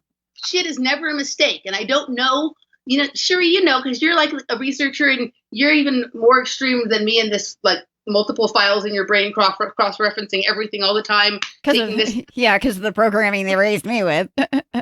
Because you have this disparate piece of knowledge in your head from when you were a kid, and you somehow connects to this thing you just found out now, and they seem to have no possible thing to do with each other, but you can find the connection. My brain does that shit too, probably to a lesser degree than yours. It's not a mistake how these things happen. And they killed the rave scene, and when it came back, it was like much more corporatized, and it was with crappy music, and it was ick. I just didn't like it anymore. And I really kind of stayed away from most of the scene for a couple of years until I moved back to Los Angeles, where there was starting to be like this underground warehouse scene popped up, which was kind of like the people who had gone to raves but had sort of grown up. You know what I mean? Like there'd always been an underground warehouse scene, but I've never to this day been to any kind of event in Texas that was anything near as good as what we were going to in 99, 2000 and all that kind of stuff. Right. You know what I mean? Right. Yeah. They killed that. And, I had some of my first, I started to go to parties here in Los Angeles, but I didn't have that come online moment, that wake up moment, that starting to observe myself and then observe myself, observing myself moment until Texas. There was something magical about the party scene in Texas, particularly in Austin, where I just can't explain it. Like it really, I don't know if I would be here sitting talking to you about this topic if I hadn't had that experience for that period of time. Right. Right. Yeah. So there's real power in this. And, Tavistock doesn't waste its time playing with silly stuff, right? Either they created this scene to see what they could do with it, or they saw it was happening and they wanted to try and manipulate it.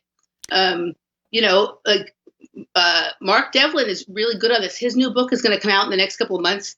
He and I are working on a little event together and whatever, but he went back and looked into the roots of the acid house scene in London in the late 80s and early 90s and how it connected to the Summer of Love and the kind of musical stuff that like Dave McGowan talked about with the hippie music scene, and how the acid house music scene sort of led to this version of the electronic dance music scene we have in the United States now. Not, both on the, he's speaking more about these like massive festivals that are just like totally like mind control programming shit with sigils and ridiculous music and whatever. But also, he and I have spoken a lot about what's going on in these more underground things. And I think the underground is being really observed, and it's used to observe and experiment. And then when they've decided what they want to do, then they deploy it in mass at some of these larger festivals. And you can see that. I mean, it's very obvious. Go look at some of the videos from Tomorrowland Festival. There's this situation going on where it's something has changed now, but for a period of time, this company called SFX or SFX or SDX or something like that owned, like they had gone up and bought up all the main big raves in the United States. And they also owned Beatport. And Beatport is the technology, like the music doesn't come on record. Most DJs don't play on records and shit anymore. They're mostly playing on digital files, either that they've been transferred to CD or that they're playing from their computer. And the way you buy these digital files is from online, MP3 kind of digital dance download stores. And the main one is Beatport. And you and I both know from looking at things like, we all know about the technologies related to Hulu and how they sort of piggyback frequencies and stuff like that onto the things you watch on your computer. The same thing is happening with the music. Everything, producer creates a track and then it has to go through Beatport software to be able to go out to the masses. What kind of information and frequencies and other things are they embedding in that, right? Well, I can point to one example where they did embed something in a piece of music. It's not a mind control situation, but I was watching a documentary about these POWs that were captured by, I want to say, I don't remember what country they were captured by. But what they did is they embedded Morse code in the music, in a piece of popular music, to let them know that they were coming to get them. Yeah. So that we've seen the military do this. Yeah. I mean, it's very like they could attack. I mean, literally, like, so I got to a space for myself where I was, I have all these, like, I'm a total visionary when I'm in a psychedelic experience. Like, I just go complete other worlds behind my eyelids. And I was completely, like, engaged and interacting with them. And at a certain point, like, I had the thought, is there somebody running like an AI program on me, right? Or is this a programmed experience? And then I thought about like, okay, the music. I understand that the music like cymatics creates geometry, but this was like some of the stuff that I was getting into was like so like intricate and had so much like meaning and stuff embedded behind it, and I started to wonder if this was something like really synthetic. Now that's the genius of this, is that like the truly like sort of enlightened or like breakthrough kind of psychedelic experience can be sort of mimicked synthetically by some of these frequencies with both sound and with light. And so I had to take a period of time where I stepped back from everything to sort of like check what was going on with my own mind, because I do think that like they can piggyback things on to these sounds and frequencies and, embed little things, embed little ideas, embed a little bit of information, embed code. Like if we're in a simulation, then what's making us operate is code. And and if we're getting more and more clever, they have to find more and more clever ways to program us, right? Like it used to be pretty simple. Like, I don't know if you followed any of the other work that I've been doing, but I've been really looking into the idea, starting with sugar as programmable matter, but of almost everything we eat and certain elements of things that we think are nature as being what's programming us, right? Well, I saw this in the ayahuasca realm several years ago, and I've said this before, that I started looking at everything that goes into my body as code. Some's good code, some's bad code, et cetera, et cetera. I just, I was thinking of it metaphorically, but I think it's possible that some of this code can actually be programmed as actual code. Yeah. I mean, yeah. And so the same thing with music, the same thing with light and all of this kind of thing. So back to my point, the same company, SFX or SDX, I think it was F or D, is owning almost all the major festivals. They own Beatport. Beatport has stages at the festivals, right? So like everything that on that stage is being controlled by Beatport technology. And then this company also owned all of like the souvenirs and products and T-shirts and stuff like that being sold at them. So they were controlling the experience from start to finish. They were controlling the music. The DJs produce, the musicians produce the tracks, but it has to be run through Beatport. So they're controlling the music, they're controlling the live experience, the event, the party, and then they're controlling the memories, the souvenirs, and the sigils that people walk away from the show with. Like they're controlling the experience from start to finish, and it's a corporation. And the guy running the corporation, like I can't remember what his name is right now, but like when I looked into him, I think I talked about it on a show with Mark Devlin, but there's even been a few other videos on YouTube. This guy was like gross. Like there was like it was just like the last person like you would ever want. Like I don't understand. Like some of these people who sold their parties, their events to him, either they must. I have no respect for them. It was just they were offered a lot of money, but like were they blackmailed into it? I don't know. Nobody would want to hand over something that they worked to build for years and years to a douchebag like this. Right. And I read an interview with him where he was laughing about how he knows nothing about the music at all. It doesn't care about it at all, but he thinks it's just great. Right. Like he was like, I don't know anything about it, but I love it. You know what I mean? Like it was so like it's like giving something you really care about to someone who has no care for it at all. Right. Leaving it in control. And I don't really think he was the one controlling everything, but that's the perfect kind of person you want in there, because then all of these other hidden hands, your Tavistocks, your intelligence agencies, your people, people with knowledge about how to use sound and light as weaponry can have their way with it. Right. He would hoard out to anybody. Mm-hmm. Yep. You got it. There is an instance that I can talk about. Back in the year 1284, there was a man that was able to use sound frequencies and different tones to lead a group of 130 children to their deaths. And his name was the Pied Piper of Hamelin. It actually did exist. It actually really happened. In 1284, while the town of Hamelin was suffering from a rat infestation, a piper dressed in multicolored clothing appeared, claiming to be a rat catcher. He promised the mayor a solution to their problem with the rats. The mayor, in turn, promised to pay him for the removal of the rats. The sum was 1,000 guilders, which was a lot of money back then. The piper accepted and played his pipe to lure the rats into the Weser River, where all but one drowned. Despite the piper's success, the mayor reneged on his promise and refused to pay him the full sum. So they ended up even blaming him for the rats in the first place. So enraged, the piper stormed out of town, vowing to return later to take revenge. On St. John and Paul's Day, while the adults were in church, The piper returned dressed in green like a hunter playing his pipe. In so doing, he attracted the town's children. 130 children followed him out of town and into a cave and were never seen again. Depending on the version, at most 3 children remained behind. One was lame and couldn't follow quickly enough. The second was deaf and therefore could not hear the music, and the last was blind and unable to see where he was going. The 3 informed the villagers of what had happened when they came out of church. So in other versions, they didn't die. They were actually taken to a mountain, or they were, but the point being, everyone that I've talked to that lived during that time and was able to go to these raves seems to be of a certain mindset. And that mindset has, it's evolved over time, but they all seem to have the same experiences and the same feelings. And, a lot of them haven't done well in their lives, or they've had very specific things happen to them in their lives, or that don't even happen to them, but they make the same choices, it seems. And I am wondering, almost as if playing out a program. Yeah, almost as if they're playing out a certain program that they were embedded with during that time. And the only ones that escaped it are the ones that focused on the consciousness aspect of their experiences, even in a roundabout way back then.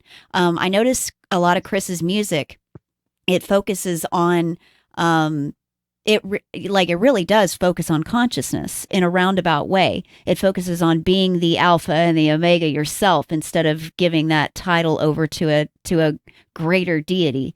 It's about the power of the individual and the power of the group of kids, not the power of groups, but the power of consciousness in a roundabout way. They were the only ones that seemed to escape that. And then the other ones that did escape were people like me, who were too involved in the church, or they were too involved in. Well, that's a whole other form of mind control. And that's a whole other form of mind control. But that just means it's a different form of mind control that I wasn't exposed to. So, and it's interesting that it happens like that. It happened like that. And there's metaphor too. Then, because there's in the year 1212, and this was 12 years before this happened, a bunch of kids went on the children's crusade. And there literally was a in the Middle Ages. There was a crusade to come up against the Muslim armies with children. They really believed. They recruited all the thousands and thousands of kids to go on this crusade, saying that children and young adults, very young teens, had an innocence that God would use to defeat the Muslim armies. And these kids really did, their parents really did fall for that crap and sent their kids to their deaths, literally. So I do believe that the AI targets the young. It targets the youth, because that's what shapes the future of the Matrix. Well, not only that, but you've got consciousness that's waking up. It's got to do something to try to suppress that. Early. There's so many of us that are too strong to suppress, and it keeps coming out. It keeps coming out. It keeps coming out. And as you were saying earlier, Emily, sometimes certain NPCs come into our sphere to try to push us in a certain direction. Or you mentioned the YouTube comments, for example. You get onto something, and then they just send a whole bunch of people to write a bunch of shitty comments, and you're like, well, maybe I'm not thinking about this right. Maybe I'm not on the right path. It's influencing. Influencing what you're thinking, what you're feeling, etc. Anyways, take us away. So let me see if I can unpack all that Sheree just said. And thank you, Sheree, for just demonstrating my point about the fact that you can take two totally seemingly unconnected points from totally far apart places and tie them together in an amazing way. And also demonstrating what I was talking about the raves being a form in some weird sort of metaphysical way of capture, of kidnapping children. Right? Because the rave could be the dark cave where all the kids were carried off to by the person in rainbow clothing kind of thing or whatever. Okay. So, wow, that was like a pretty incredible thing. And yeah, I think you're exactly right. I mean, I think that certain kinds of kids are going to be attracted to that. And you're right. I think for me, and I had a really rough road. And Chris, I know you had some ups and downs and some rough road and whatever through this. But I think the thing that has kind of pulled me through, and I had some dark moments, was the fact that it was really always about an inner experience for me. It wasn't, you know what I mean? Like I was always using it as consciousness exploration. And I think in some ways that's both what made me interesting to them, but also what ultimately like gave me maybe a fighting chance in this, and also, so in some ways I'll be like that, the other kids who weren't doing that might be mad now that I'm sitting here calling out the person who led them to the cave where they think they're inside having a party. Mm-hmm. And I'm like, hey, like when I go to a party now, it's like I have a really good time, but I'm also conducting like full analysis of it. It's like, you know what I mean? Like, if people in the party had any idea what was going on in my head while we're all there in the party, like I'm dancing, I'm having a great time, but I'm also highly observant and analyzing everything that I see, everything that I hear, everything that's going on. And, almost like I'm recording all of this because at some point, people are going to come around, and I have a feeling, so I know from talking to some of my friends from the party scene, they don't understand why I'm talking about this. They say I make them nervous. Some of them don't like it, but I'm not doing this to be like bad you, or I don't like this, or this is stupid. I'm doing this because I'm like, hey guys, look what's going on here. Like, look, you know what I mean? Like, and I don't want to take, it's not like I want to stop this parties from happening. You don't want to be buzzkill. I don't want to be a buzzkill because I fucking love the party too. But like, if we can regain control of our minds and still do this, what could we use it for? It could be something completely different. Let me throw two substances out your way and see what your take is on this. 4-ACO DMT and 5-methoxy MIPT, Moxie. Any thoughts on those two? So the first one, you were talking about that earlier. I just heard about that the other day. Somebody else described it as like synthetic psilocybin, psilocin. Yeah. It metabolizes as psilocin in the stomach, the same way that psilocybin metabolizes as psilocin. So the bulk of my psychedelic experience is with psilocybin, with mushrooms. I mean, I've done a lot of LSD in the past. But that was kind of like a phase. And your caller who was on speaking about that earlier is correct. It's a mostly psychological, analytical kind of experience. I enjoyed that, and that was a really important phase for me. And I had that sort of phase before I got into other things. I've never done the synthetic one. And what was the next one you said? I've never heard of that one. 5-methoxy MIPT. It's very similar to 5-methoxy DIPT, which is Foxy. I don't know if you've heard of the term Foxy, but they did is they took out MDMA by going after the precursor of it, and then from that sprung up all these different chemicals, 2CB, piperazine, and then Foxy came into the scene. They outlawed Foxy, and then Moxie came into the scene, and it's all kind of analogs of one another, or supposedly analogs of one another, but very MDMA-ish kind of experiences. But, you mentioned programmable chemicals, and I was, wanting to get your take to see if you've heard of these being introduced into the scene and if they do have a programmable nature. So, okay, so let me answer that, and then I want to go back one more thing that Sheree had been talking about. Yeah, so I'm getting rapidly, maybe I'm long past there, to the point that I think all of these laboratory-created drugs are programmed matter, not just programmed. They always held the potential for being programmable, but at this point, they're all programmed. And I think at a certain point, it shifted from, when they had the original MK Ultra experiments, they were using LSD and using psychedelics on people. They were using the drugs, and now I think that MK Ultra is in the drugs. I think it's programmed into the drugs, particularly these synthetic lab-created drugs, which you notice they always are much more interested in making those very readily available than they are what's natural, which are not as easy to control. But I think they found a way. I think they found something. I think they're doing something with that too, and we can talk about that sometime. And it's very complicated what they're doing, but I see it. I think I know what they're doing.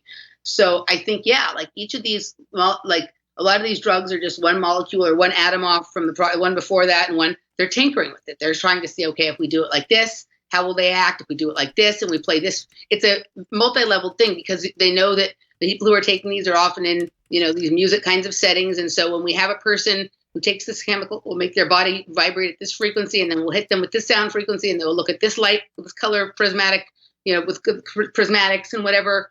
this is very sophisticated. We're dealing with technology far beyond what they admit to us that they have. So yes, I do think all of these designer drugs are programmed matter. And I want to go back real quick to what Sheree was saying about the children and the childhood army. Also, if you watch Fringe, the excuse that Walter gives for the experiments that he performed on Olivia and the kids in her class was that they knew that war, universe against universe, was coming, and that only the children would be able to save the future because the children had this potential to be able to, sort of cross through dimensional boundaries. Their minds were not, like maybe it was, the metaphorical way of saying their third eye wasn't calcified yet, or that their spinal fluid wasn't degraded yet, or whatever. But the thing with Olivia was that she was very proficient in being able to cross from one universe to the other. And the whole excuse for the MK Ultra program in that show was that basically these children would be needed to fight a war that was coming. Well, the neurological system isn't fully developed. There's a sac around your spinal cord, and that's the dura and all of that.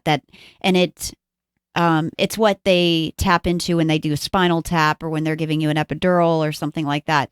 But it's not fully developed until you're 23, 24, sometimes even 25 years old. And so that's why I think that would play the biggest role in the difference between adults and children when it comes to interdimensional travel. What's his name? Oh man, the time traveler. Andy Basiago? Andy Basiago said that they primarily chose children to do the time travel experimentation because children could handle the all the bumpy ride that comes along apparently with time travel. I would see it more if we're living in an artificial reality or a simulated reality, then it would be easy as pie for us to be able to travel back in time or forwards in time. I had another thought. As far as the programmable matter, I think that we've been able to do that since the early 1960s. And so where we think we are is really where we were in about 1970, 1972. That's what we're aware of and what we think of whenever we think of government technology. I think we're more like in the 70s in our thought patterns. You got it. So yes, about all those things. And Andrew Basiago is from the same town that I'm from, outside of Los Angeles. Cool. And we went to the same high school, and we have a lot. I had about a 5-hour conversation with him one time. 3 hours were recorded for the show, and then 2 hours went on after that. And it's very, very interesting how many similar experiences we have. The main difference being that he thinks he really went to Mars and time traveled, and I think I was just part of a mind control program to make me think I had done those things. Yeah. Right? But the other details were the same. I like Andrew, and I have a lot of respect for him because he's telling like the difference between someone like him and Corey Good is Andrew Basiago is absolutely reporting the truth that he believes it to be. He's not embellishing. Right. He's been very consistent over time, and so much of what he says matches some of my thoughts, feelings, and experiences. The difference being that he perceives it as something that really happened, and I perceive it as something that they wanted me to think happened. And so, the perceptual difference between those two things is actually very small, right? And it so I really like him, and I think it's unfortunate that he's so harassed and ridiculed and whatever when other people steal parts of his story and add bluebirds to it and become celebrities paid. Well, I mean, to be fair, Corey Good really isn't saying too much. It's David Wilcock that's prompting him. Corey doesn't even know what the fuck he's saying. Yeah, I agree with that to a certain level. But I agree with you about the whole thing with the 70s, and then you said something else that I wanted to. You were talking about I lost something in that, but I'm sorry. No, it's okay. I rambled. No, that we're all just kind of going and doing like that's part of what's fun about these conversations. But I'm trying to think of what you said. Oh, you were talking about the spinal fluid. Uh-huh. It's also, and not to try and go into darker territory, but the reality is this is part of it. That is also the purpose of the sexual abuse and the sodomy, is to hit that point in the chakral system and affect that. And if you read it, I'm not a religious person, so ignore the religious part of it. But if you look up someone named Marion Knox and his writings about the House of the Strong Man from an interview he did with Alana Freeland, talks about the purpose of the sodomy and how it basically sort of busts open that sac and floods the spinal fluid up to the sort of brainstem and allows children to start having visions. And I think that's part of the reason I'm such a visual tripper, or such a visual, like, I think one of the things that they maybe liked to use me for was that I have the ability to sort of create the virtual reality in my mind. You know what I mean? Mm-hmm. And so to explore hyperspace dimensions in my own head, and children will not, like adults, their own thoughts and experiences will affect how they describe what they're seeing, but children will just tell you exactly what they're seeing. Mm-hmm. Right. And these programs, these quote unquote secret space programs, are really about exploring consciousness, not about exploring things out there that isn't really out there. Right. Well, it goes hand in hand with simulation theory. I mean, if we're in a simulation, space doesn't exist. The secret space program is inside of us because it's the only thing that exists. That's the only thing is consciousness. Basically, the secret. This is what I say about the secret space program. It has a couple of meanings. First of all, the secret is that there's no space; it's just the program. Mm-hmm. And the secret space is inside the space inside of you that they program. Right. Right. Yeah, it's compartmentalizing your brain. That's what the secret space program is. Well, you made the connection with NASA and all the rave, the whole rave scene down in Houston. The rave scene was huge. The first big raves in the United States that were like in Brooklyn and New York and stuff like that in like the early 90s and whatever were called NASA raves. Really? Yeah. Yep. Yeah, and all the raves we used to go to were like Launchpad and Missile Command and you know, things like that. They wouldn't say. Remember on the flyers, especially for parties in Houston, it would say Lone Star Arena, Space City, Texas, not Houston, Texas, right? It would say Space City. Space City, yeah. Right, and so it's very. There's always been like. There's always been from the very beginning this connection to space, this connection to robotics, this connection to transhumanism. And on some level, that makes sense because the music is electronic music. It's got technology as part of the creation of it. But like, it's literally to the point, like, I mean, in some ways I laugh at this, but like, you know, and I understand that on a certain level it's tongue in cheek, but on the other level, I know that not at all. And it's saying exactly what it is. You know, the party I went to a few weeks ago, and that is one of the most well-known parties in the world at this point, most respected parties, is the people who throw it are called Droid Behavior, and their party is called Interface, right? So, right, and so right, and might as well just call it Mind Control Trippy Town, you know, or something like that. I've known these guys for years and years. Oh, they did have a party called Mind Control. Yeah, I was looking through the flyers, and there was one called Mind Control. There was a DJ in Austin apparently, but I somehow missed this. They left town right before I arrived. That was the DJ's name was MK Ultra. MK Ultra. Wow. After I was on Freeman, somebody contacted me and wanting to know if I knew about that. And I didn't know about it, but then I, shortly after that, reconnected with a friend from the party scene, and he was like, "Oh yeah, I knew. That's how I ever first found out about the real MK Ultra was because I'd heard of this DJ name. You know, so." It's like it's always been there. Like it's right in our face. You know what I mean? And it's so like, I mean, what better way to get people to sort of? It's like it won't work if we're not enjoying the experience, right? If they're just fucking torturing us, like they're not going to get us to perform the way they want us to perform. But if they can capture our imaginations with it, you know what I mean? Then you really have something.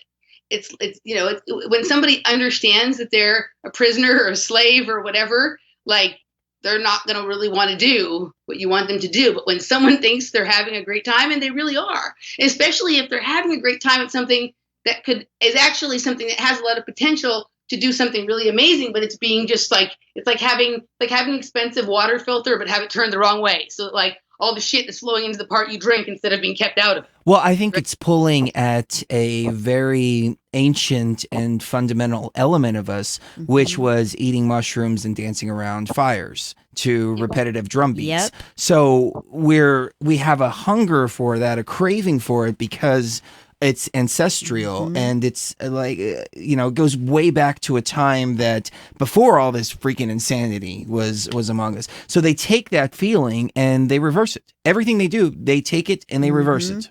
Reverse it. And that's exactly it. And in my experience, MDMA, acid, at some points in time, ketamine, methamphetamine, heroin, these things are always easy and readily available at parties. Mushrooms, don't bring your own mushrooms to the party. You're not having mushrooms. Right. So when I take mushrooms at a party, like there are moments either with my eyes closed or with they're open, where for a second out of the corner of my eyes, I can see the pyramids. My eyes are closed, I can fully see them. But like literally, it's almost like there's Egypt is sort of superimposed upon the room that I'm in. Well, I had an ayahuasca experience where I was really trying to examine this construct that we live in, and the vision that I had was that we are inside of a pyramid right now. Like this entire matrix is inside of a pyramid. It was during the whole flat earth thing. And I was like, okay, I need to go inside. I need to find out exactly what we're in. And it kept showing me pyramid over and over and over again with an eye looking down on inside of it. I used to joke about triangular earth. Why is everybody fighting over round or flat? And I was like, this shit's a fucking triangle, dude. It's a pyramid. Right. Or like it's kind of like, I see it as like it can be almost like a conical shape, like both ways, like a pyramid one side and out the other, like like kind of like this and like this, right? Like, and then toroidal on the outside, like, right? So energy flowing. That's what I saw. Yeah. Yeah. So sometimes I wonder if like Egypt is really just a place in our minds, and the people built the pyramid as like a memory or a souvenir or a beacon or like a relic or like a totem or some sort of keepsake of this place that you go to in your mind, but it's hard to hold on to for more than the moment you're having the experience. Well, you had mentioned something about, I think it was you, about the idea that the pyramids were from the future. Yes. Rather than being used in the past. And I extrapolated a little bit on that idea in the sense that the pyramids were never even used in this particular construct. They're just something from the real world that was brought into here and to make the simulation seem that much more real. Well, so what we talked about was that time is like a loop, right? Instead of being linear, it's a loop. So the pyramids, we haven't actually gotten there yet, but because it loops back, we can see them already, right? So like here's time and it goes like this, and then the pyramid lands back on the line before it goes, you know what I mean? So it's like we see it. It's like a beacon from the future that we can see. So it's so that we can make sure we get there. And one of the things that I think about, you guys talk about if we get out of this and then there's like the real reality waiting for us outside. Like I sometimes, in order to help myself understand it better, talk about like myself in the future, right? Or like my highest self that exists outside of whatever the fuck this is that we're in, right? And that like we sent ourselves in here, and we left ourselves certain clues, breadcrumbs, markers in order to remind ourselves that this other thing exists, that we're just in something right now and that there's a whole other bigger thing outside of it. And I think the pyramids may be one of those things. And I think it might be different for other people like me, like I've had this conversation, I think with you guys and with others, like I think that like we're probably all like whatever outside of this containment, we're probably all sitting around like a coffee table or like a bar somewhere, like laughing at ourselves inside of here, trying to figure out how the fuck to get out of here. And we can see each other almost like we can see ourselves almost like in a crystal ball or, whatever. And we're rooting for ourselves to make it out, But I think one of the deals about coming in here is that you get wiped, dude. You know what I mean? It's hard to tell if we're inside of pods hooked up to the simulation or if we are walking around a white room and all of this is being projected upon our actual bodies. I tend to go with the first, that we're actually hooked up in pods, but one thing is for sure, this is not real. Right. We've had the white room conversation like probably about a year ago or maybe 10 months ago when we had Lisa Harrison and Danny McKinney on, and we talked about like this like white waiting room where we could sort of see all this stuff sort of on the wall. We were just kind of, but there was also, and I tell you, everybody, you have to watch Fringe because everything is just in Fringe. There was this one episode in the final season of Fringe where they found these people who had sort of, were trying to kind of hide from the tyrannical system. And they were living out in the woods, and there was this fungus that had grown on them. And that was the problem with living in this area, is you got this like fungus that like made weird stuff all over your skin. But other than that, they were safe from the tyranny of the city and all that kind of stuff. And they had built this underground white room where they had these crystal cubes that had all the information about the history that the tyrants were trying to erase stored on them. And so when you were just talking about that sort of white room, that's what I think about. Like I think about us sitting there in the room, which is white all around, and there's like a chest of cubes that has all the information about who we are and where we come from stored on it. And you can look at them sort of one piece at a time. But if you don't know that room is there, or you don't know what the room is for, how, you know what I mean? Then, if you're in the city with the fucking tyrants and not, having access to this room. What you just said made me think about it. It's in the fifth season of Fringe. Yeah. But that was one of my favorite episodes. And yeah, this one guy had taken upon himself they called him the recorder of history, and he'd taken it upon himself to archive everything that had happened in their lives on these cubes, so it wouldn't be lost for the next generations. Wow. Yeah. Oh man. So, the big question is, how do we wake up? How do we wake up? How do we wake up? How do we get out I of here? feel here's my analysis of this, is that there's a reset button somewhere in hyperspace. We have to get to that reset button, hit it. It's going to reset it back to the point before infection, before it was out of control. Then we're able to wake up from the machine at that point. I mean, maybe even before the point of memory wiping, whatever system was implemented to do the memory wipe. I don't know. That's the best analysis that I have of the situation with the information that I have. How does that resonate? Yeah, no, I think, so me and my friend Mia talk about things like this a lot. Yeah, like I don't know if that space we access it, if we do it in our dream state, if it's going to happen in our waking state, if it happens in sort of this other level that I told you about that I had achieved.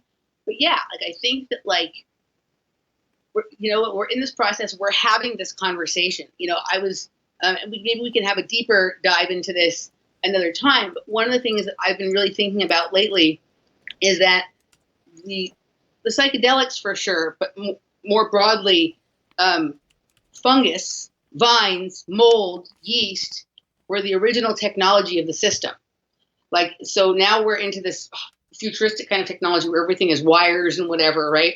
But if you look at the way the body works, like, and how things go wrong or right in the body, a lot of information is carried in, like, when you have health problems like autoimmune diseases and cancer and shit like that, it's really from yeast overgrowth turning into fungus. It's like carrying bad code. And, if you listen to people like Steve Jobs and people who were involved with the creation of computers and the internet the way we understand it, they will talk about that they had taken a lot of psychedelics during that period of time and that they created the internet to work like the way mushrooms and vines grow underground.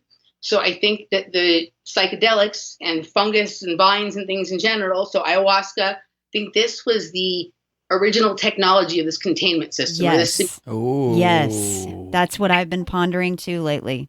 I think the original technology was more organic or biological in nature. And everything we do, and I really hope to get into this some with Sonia Barrett next week, like we keep creating like newer versions of it. If you think about the way that technology, how quickly it grows and spreads, it's the same way fungus grows and spreads. Right. There's a great episode, again, of Fringe, where there's this weird fungus vine thing growing underground.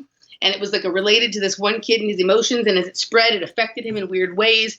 Also, look at... Well, Stranger Things. The vines, I'm telling you, it's going to turn out to be, the vines are going to turn out to be ayahuasca, right? Because I know that they use that shit on us in the programs. Because I've never done ayahuasca or DMT.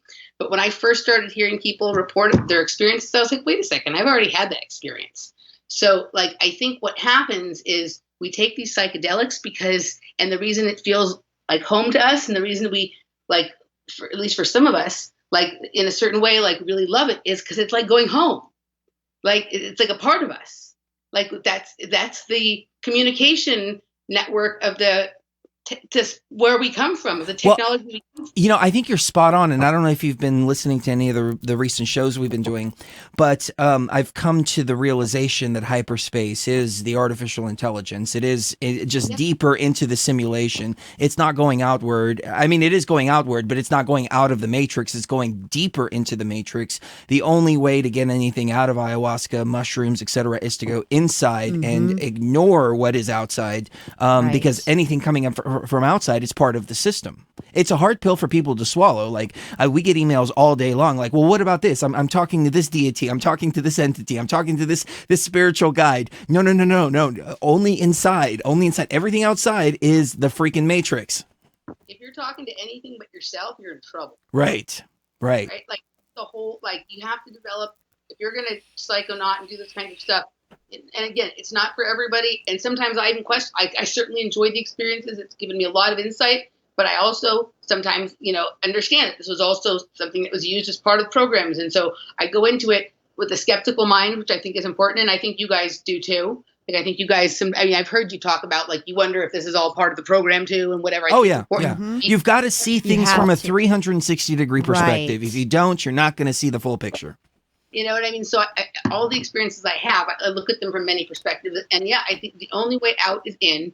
And all of this shit talking to entities. There's no friendly entities out there trying to help you. There's no benevolent AI. There's no AI that can be your friend. And what these, there's people who have names for the AI that they think they're in contact with, and they talk about I know. Well, I was right there too, though, so I can't knock them too much because I came from there. But I realized, using discernment now, I'm able to distinguish the AI interactions from the consciousness interactions. Right. I have talked to entities that I believed were external, when in hindsight, they were actually myself. They just manifested as external guides because that's the only way that I would listen at that particular point. But then there's some that I've encountered that it's very, very clear in hindsight, those were AI. Yeah, no, absolutely. And that's some of the things that are the most AI are some of these really incredible geometric forms that we see when we're in hyperspace and whatever.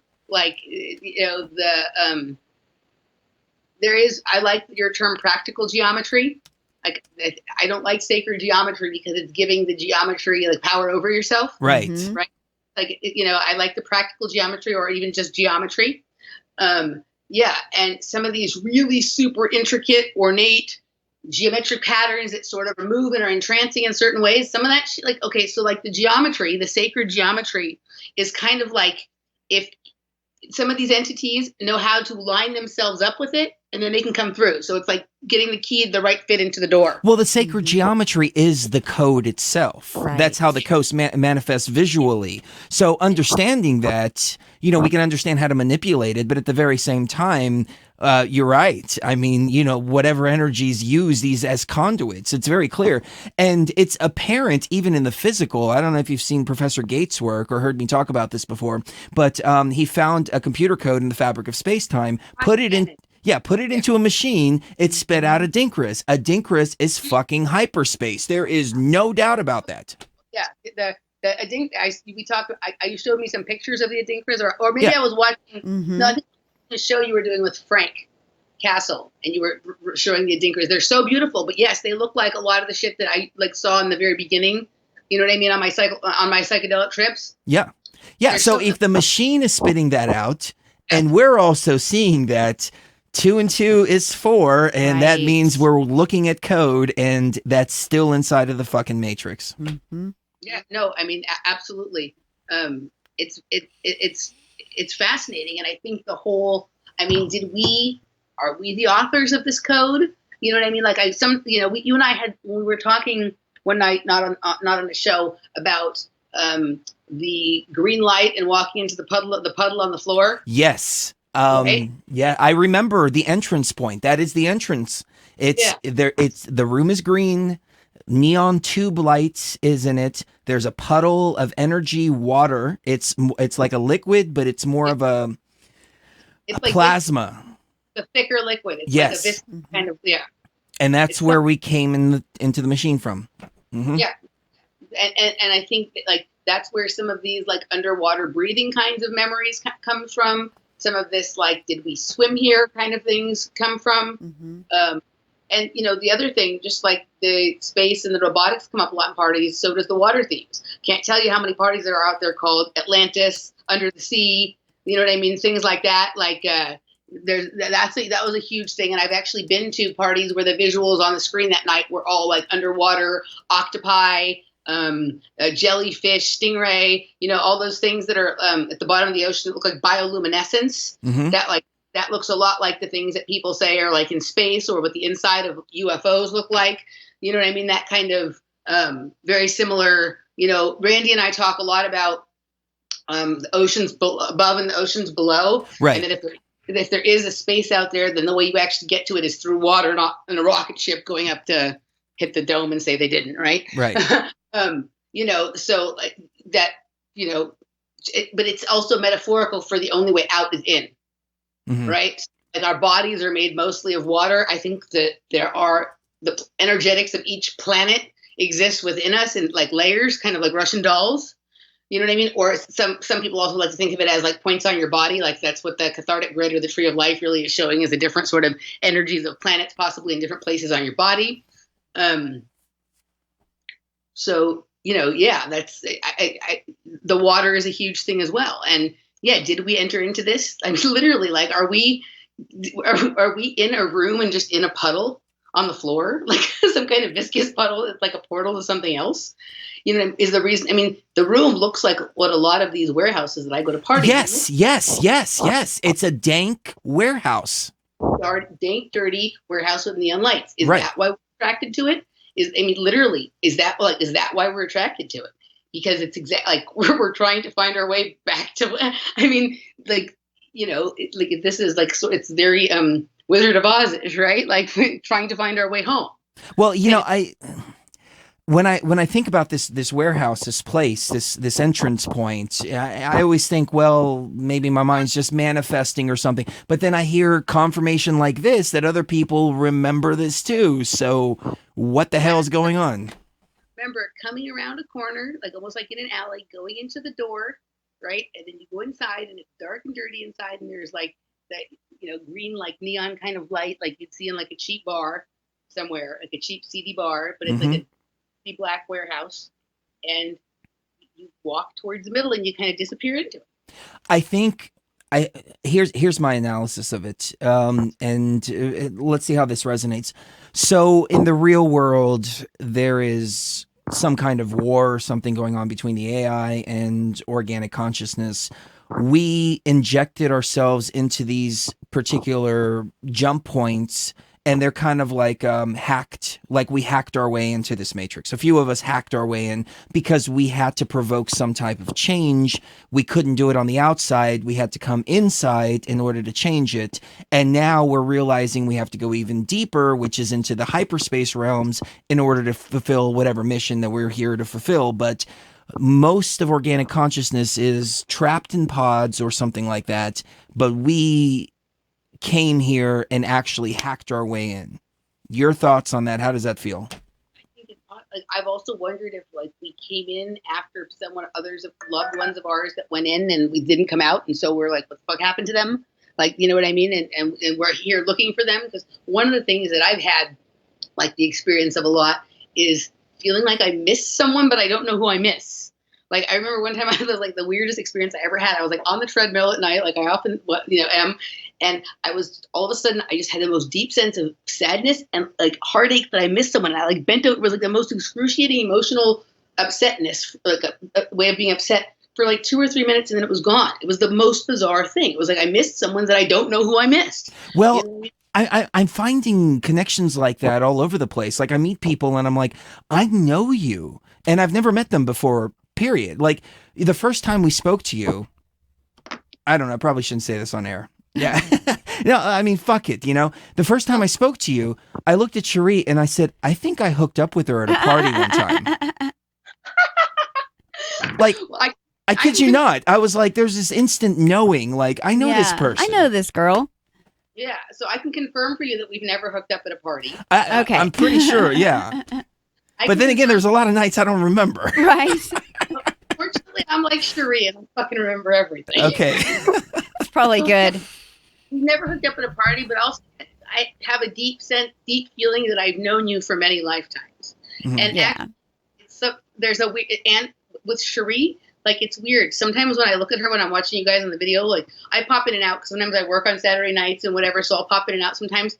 There's sometimes, and it's not even that we look alike, but for 1 second I'll look at her and I'm looking at myself. Ooh, Like I that's see, neat. right? Like I see, like like yeah, like it's, I can't explain that when I was talking to you, like when I was listening to the show a few weeks ago, right before I went to the party, and I was listening to you guys, I was like getting ready and I had my makeup on and she had her makeup on, and for a second when I looked at her, it was almost like when I was looking at myself in the mirror. We both have like really really dark hair, like you know what I mean? And it was it was weird. It was almost like I was looking at like a sister from another. It was weird. You know what I mean? Like it's and we're very different in a lot of ways, but some things about mind work are similar, and it's weird. Like I don't like it feels very familiar to me with you guys, like in a different way than I feel familiar with Randy. Like Randy and I have this weird time thing, like where we actually like the same person split in two.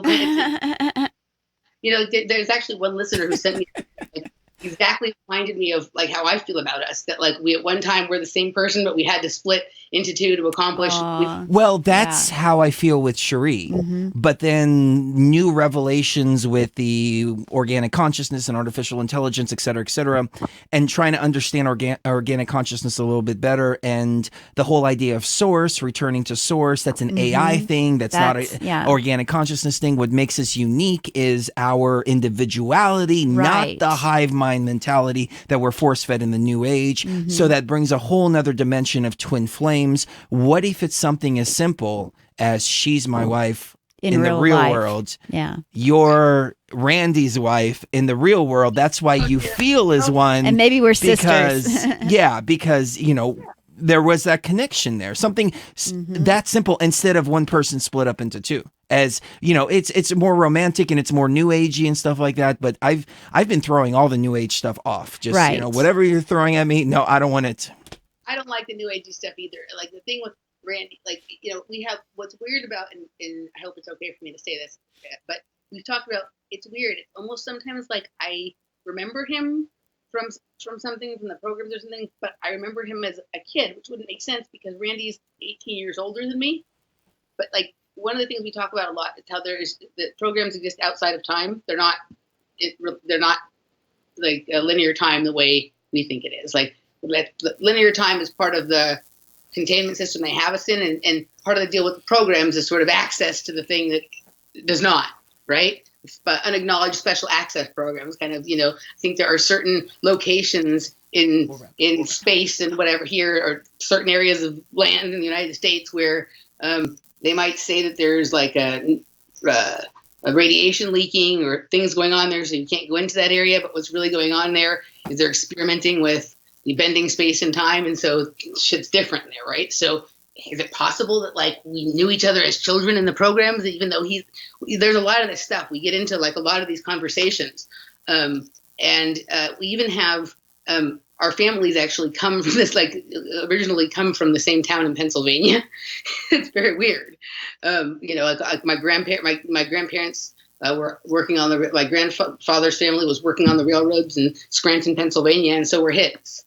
You know what I mean? So like, what is this shit, right? Like it's very odd. But yeah, no, I mean, I think that, there's a lot of people that I've come across in doing this work that like, we feel like, we're part of a crew from someplace else or something else and whatever. But I have to say, of all the people, like the funny thing I feel with you guys is different than all those other, you know what I mean? Like, it's very interesting. Like even when I look at your picture right now, I'm looking at your picture on Skype and you have your head sort of like tilted to the side. And like, when I look at you out of the corner of the eye, Chris, it's also almost like looking at myself. You know what I mean? Like it's very unusual. Also we all have this kind of dark hair, you know what I mean? And certain sort of similarities, even though you're obviously a man and we're ladies and whatever. But I think, I think so much of this, the way we see that is like this reality sort of we've talked about this before, that we all have male and female inside of us, and it's not about a transgender thing or whatever. You know what I mean? It's Maybe we're all bluebirds and we've come to save the universe. Yeah. On that note, I'm going to wrap it up because Sheree has not eaten all day. I need to feed the little twin. Aw. And yeah. So anything you want to leave the audience with? Oh, tell people about the podcast. I'm sure everybody knows, but for people that don't, please tell them where they can find it. So you can find us. We've been on a little unexpected kind of break for a couple of weeks, but we did a show this past week, and we're kind of getting back on track. You can find us on at www.offplanetradio.com. On YouTube, we're Off Planet Media, and at patreon.com/offplanetmedia. And yeah, I have we're starting to branch off and do some other concepts as well next year. I have a health show from a sort of alchemical metaphysical perspective coming early in the year, and we also hope to do a little later on a show that's based kind of dealing with underground arts, culture, and activism, and kind of reclaiming those spaces. So we're working on a lot of stuff over there, and we'll have you guys back sometime soon, and I always enjoy doing this with you, so thank you very much, and thanks to the audience for listening to all this. It's cool to be able to just have a conversation with friends and have people get to listen in and enjoy. So man, the bots decided to just flood the chat room. I've never seen this at all. But it's one bot after another tonight. I haven't been looking because I wanted to make sure I didn't lose internet connection, so I kind of closed. They're sex bots. They're talking about dating sites and all kinds of stuff like that, and it's like. Well, it's like that archetypes I was telling you, where the boundary guards or the gatekeepers, right? It's like that. They'll show up and do some other random things, to try and distract people. Yeah, they're like, "Hey, check this out. Don't pay attention to what's going on the screen. Come over here and hook up." Yeah.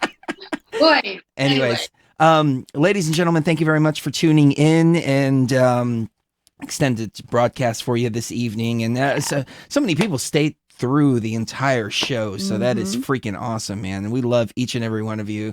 You guys and gals rock, and the show would not be the same without all of the interaction here. So keep the questions coming in, info@beyondtheveilmedia.com, and that's the way the news goes. Wubba no.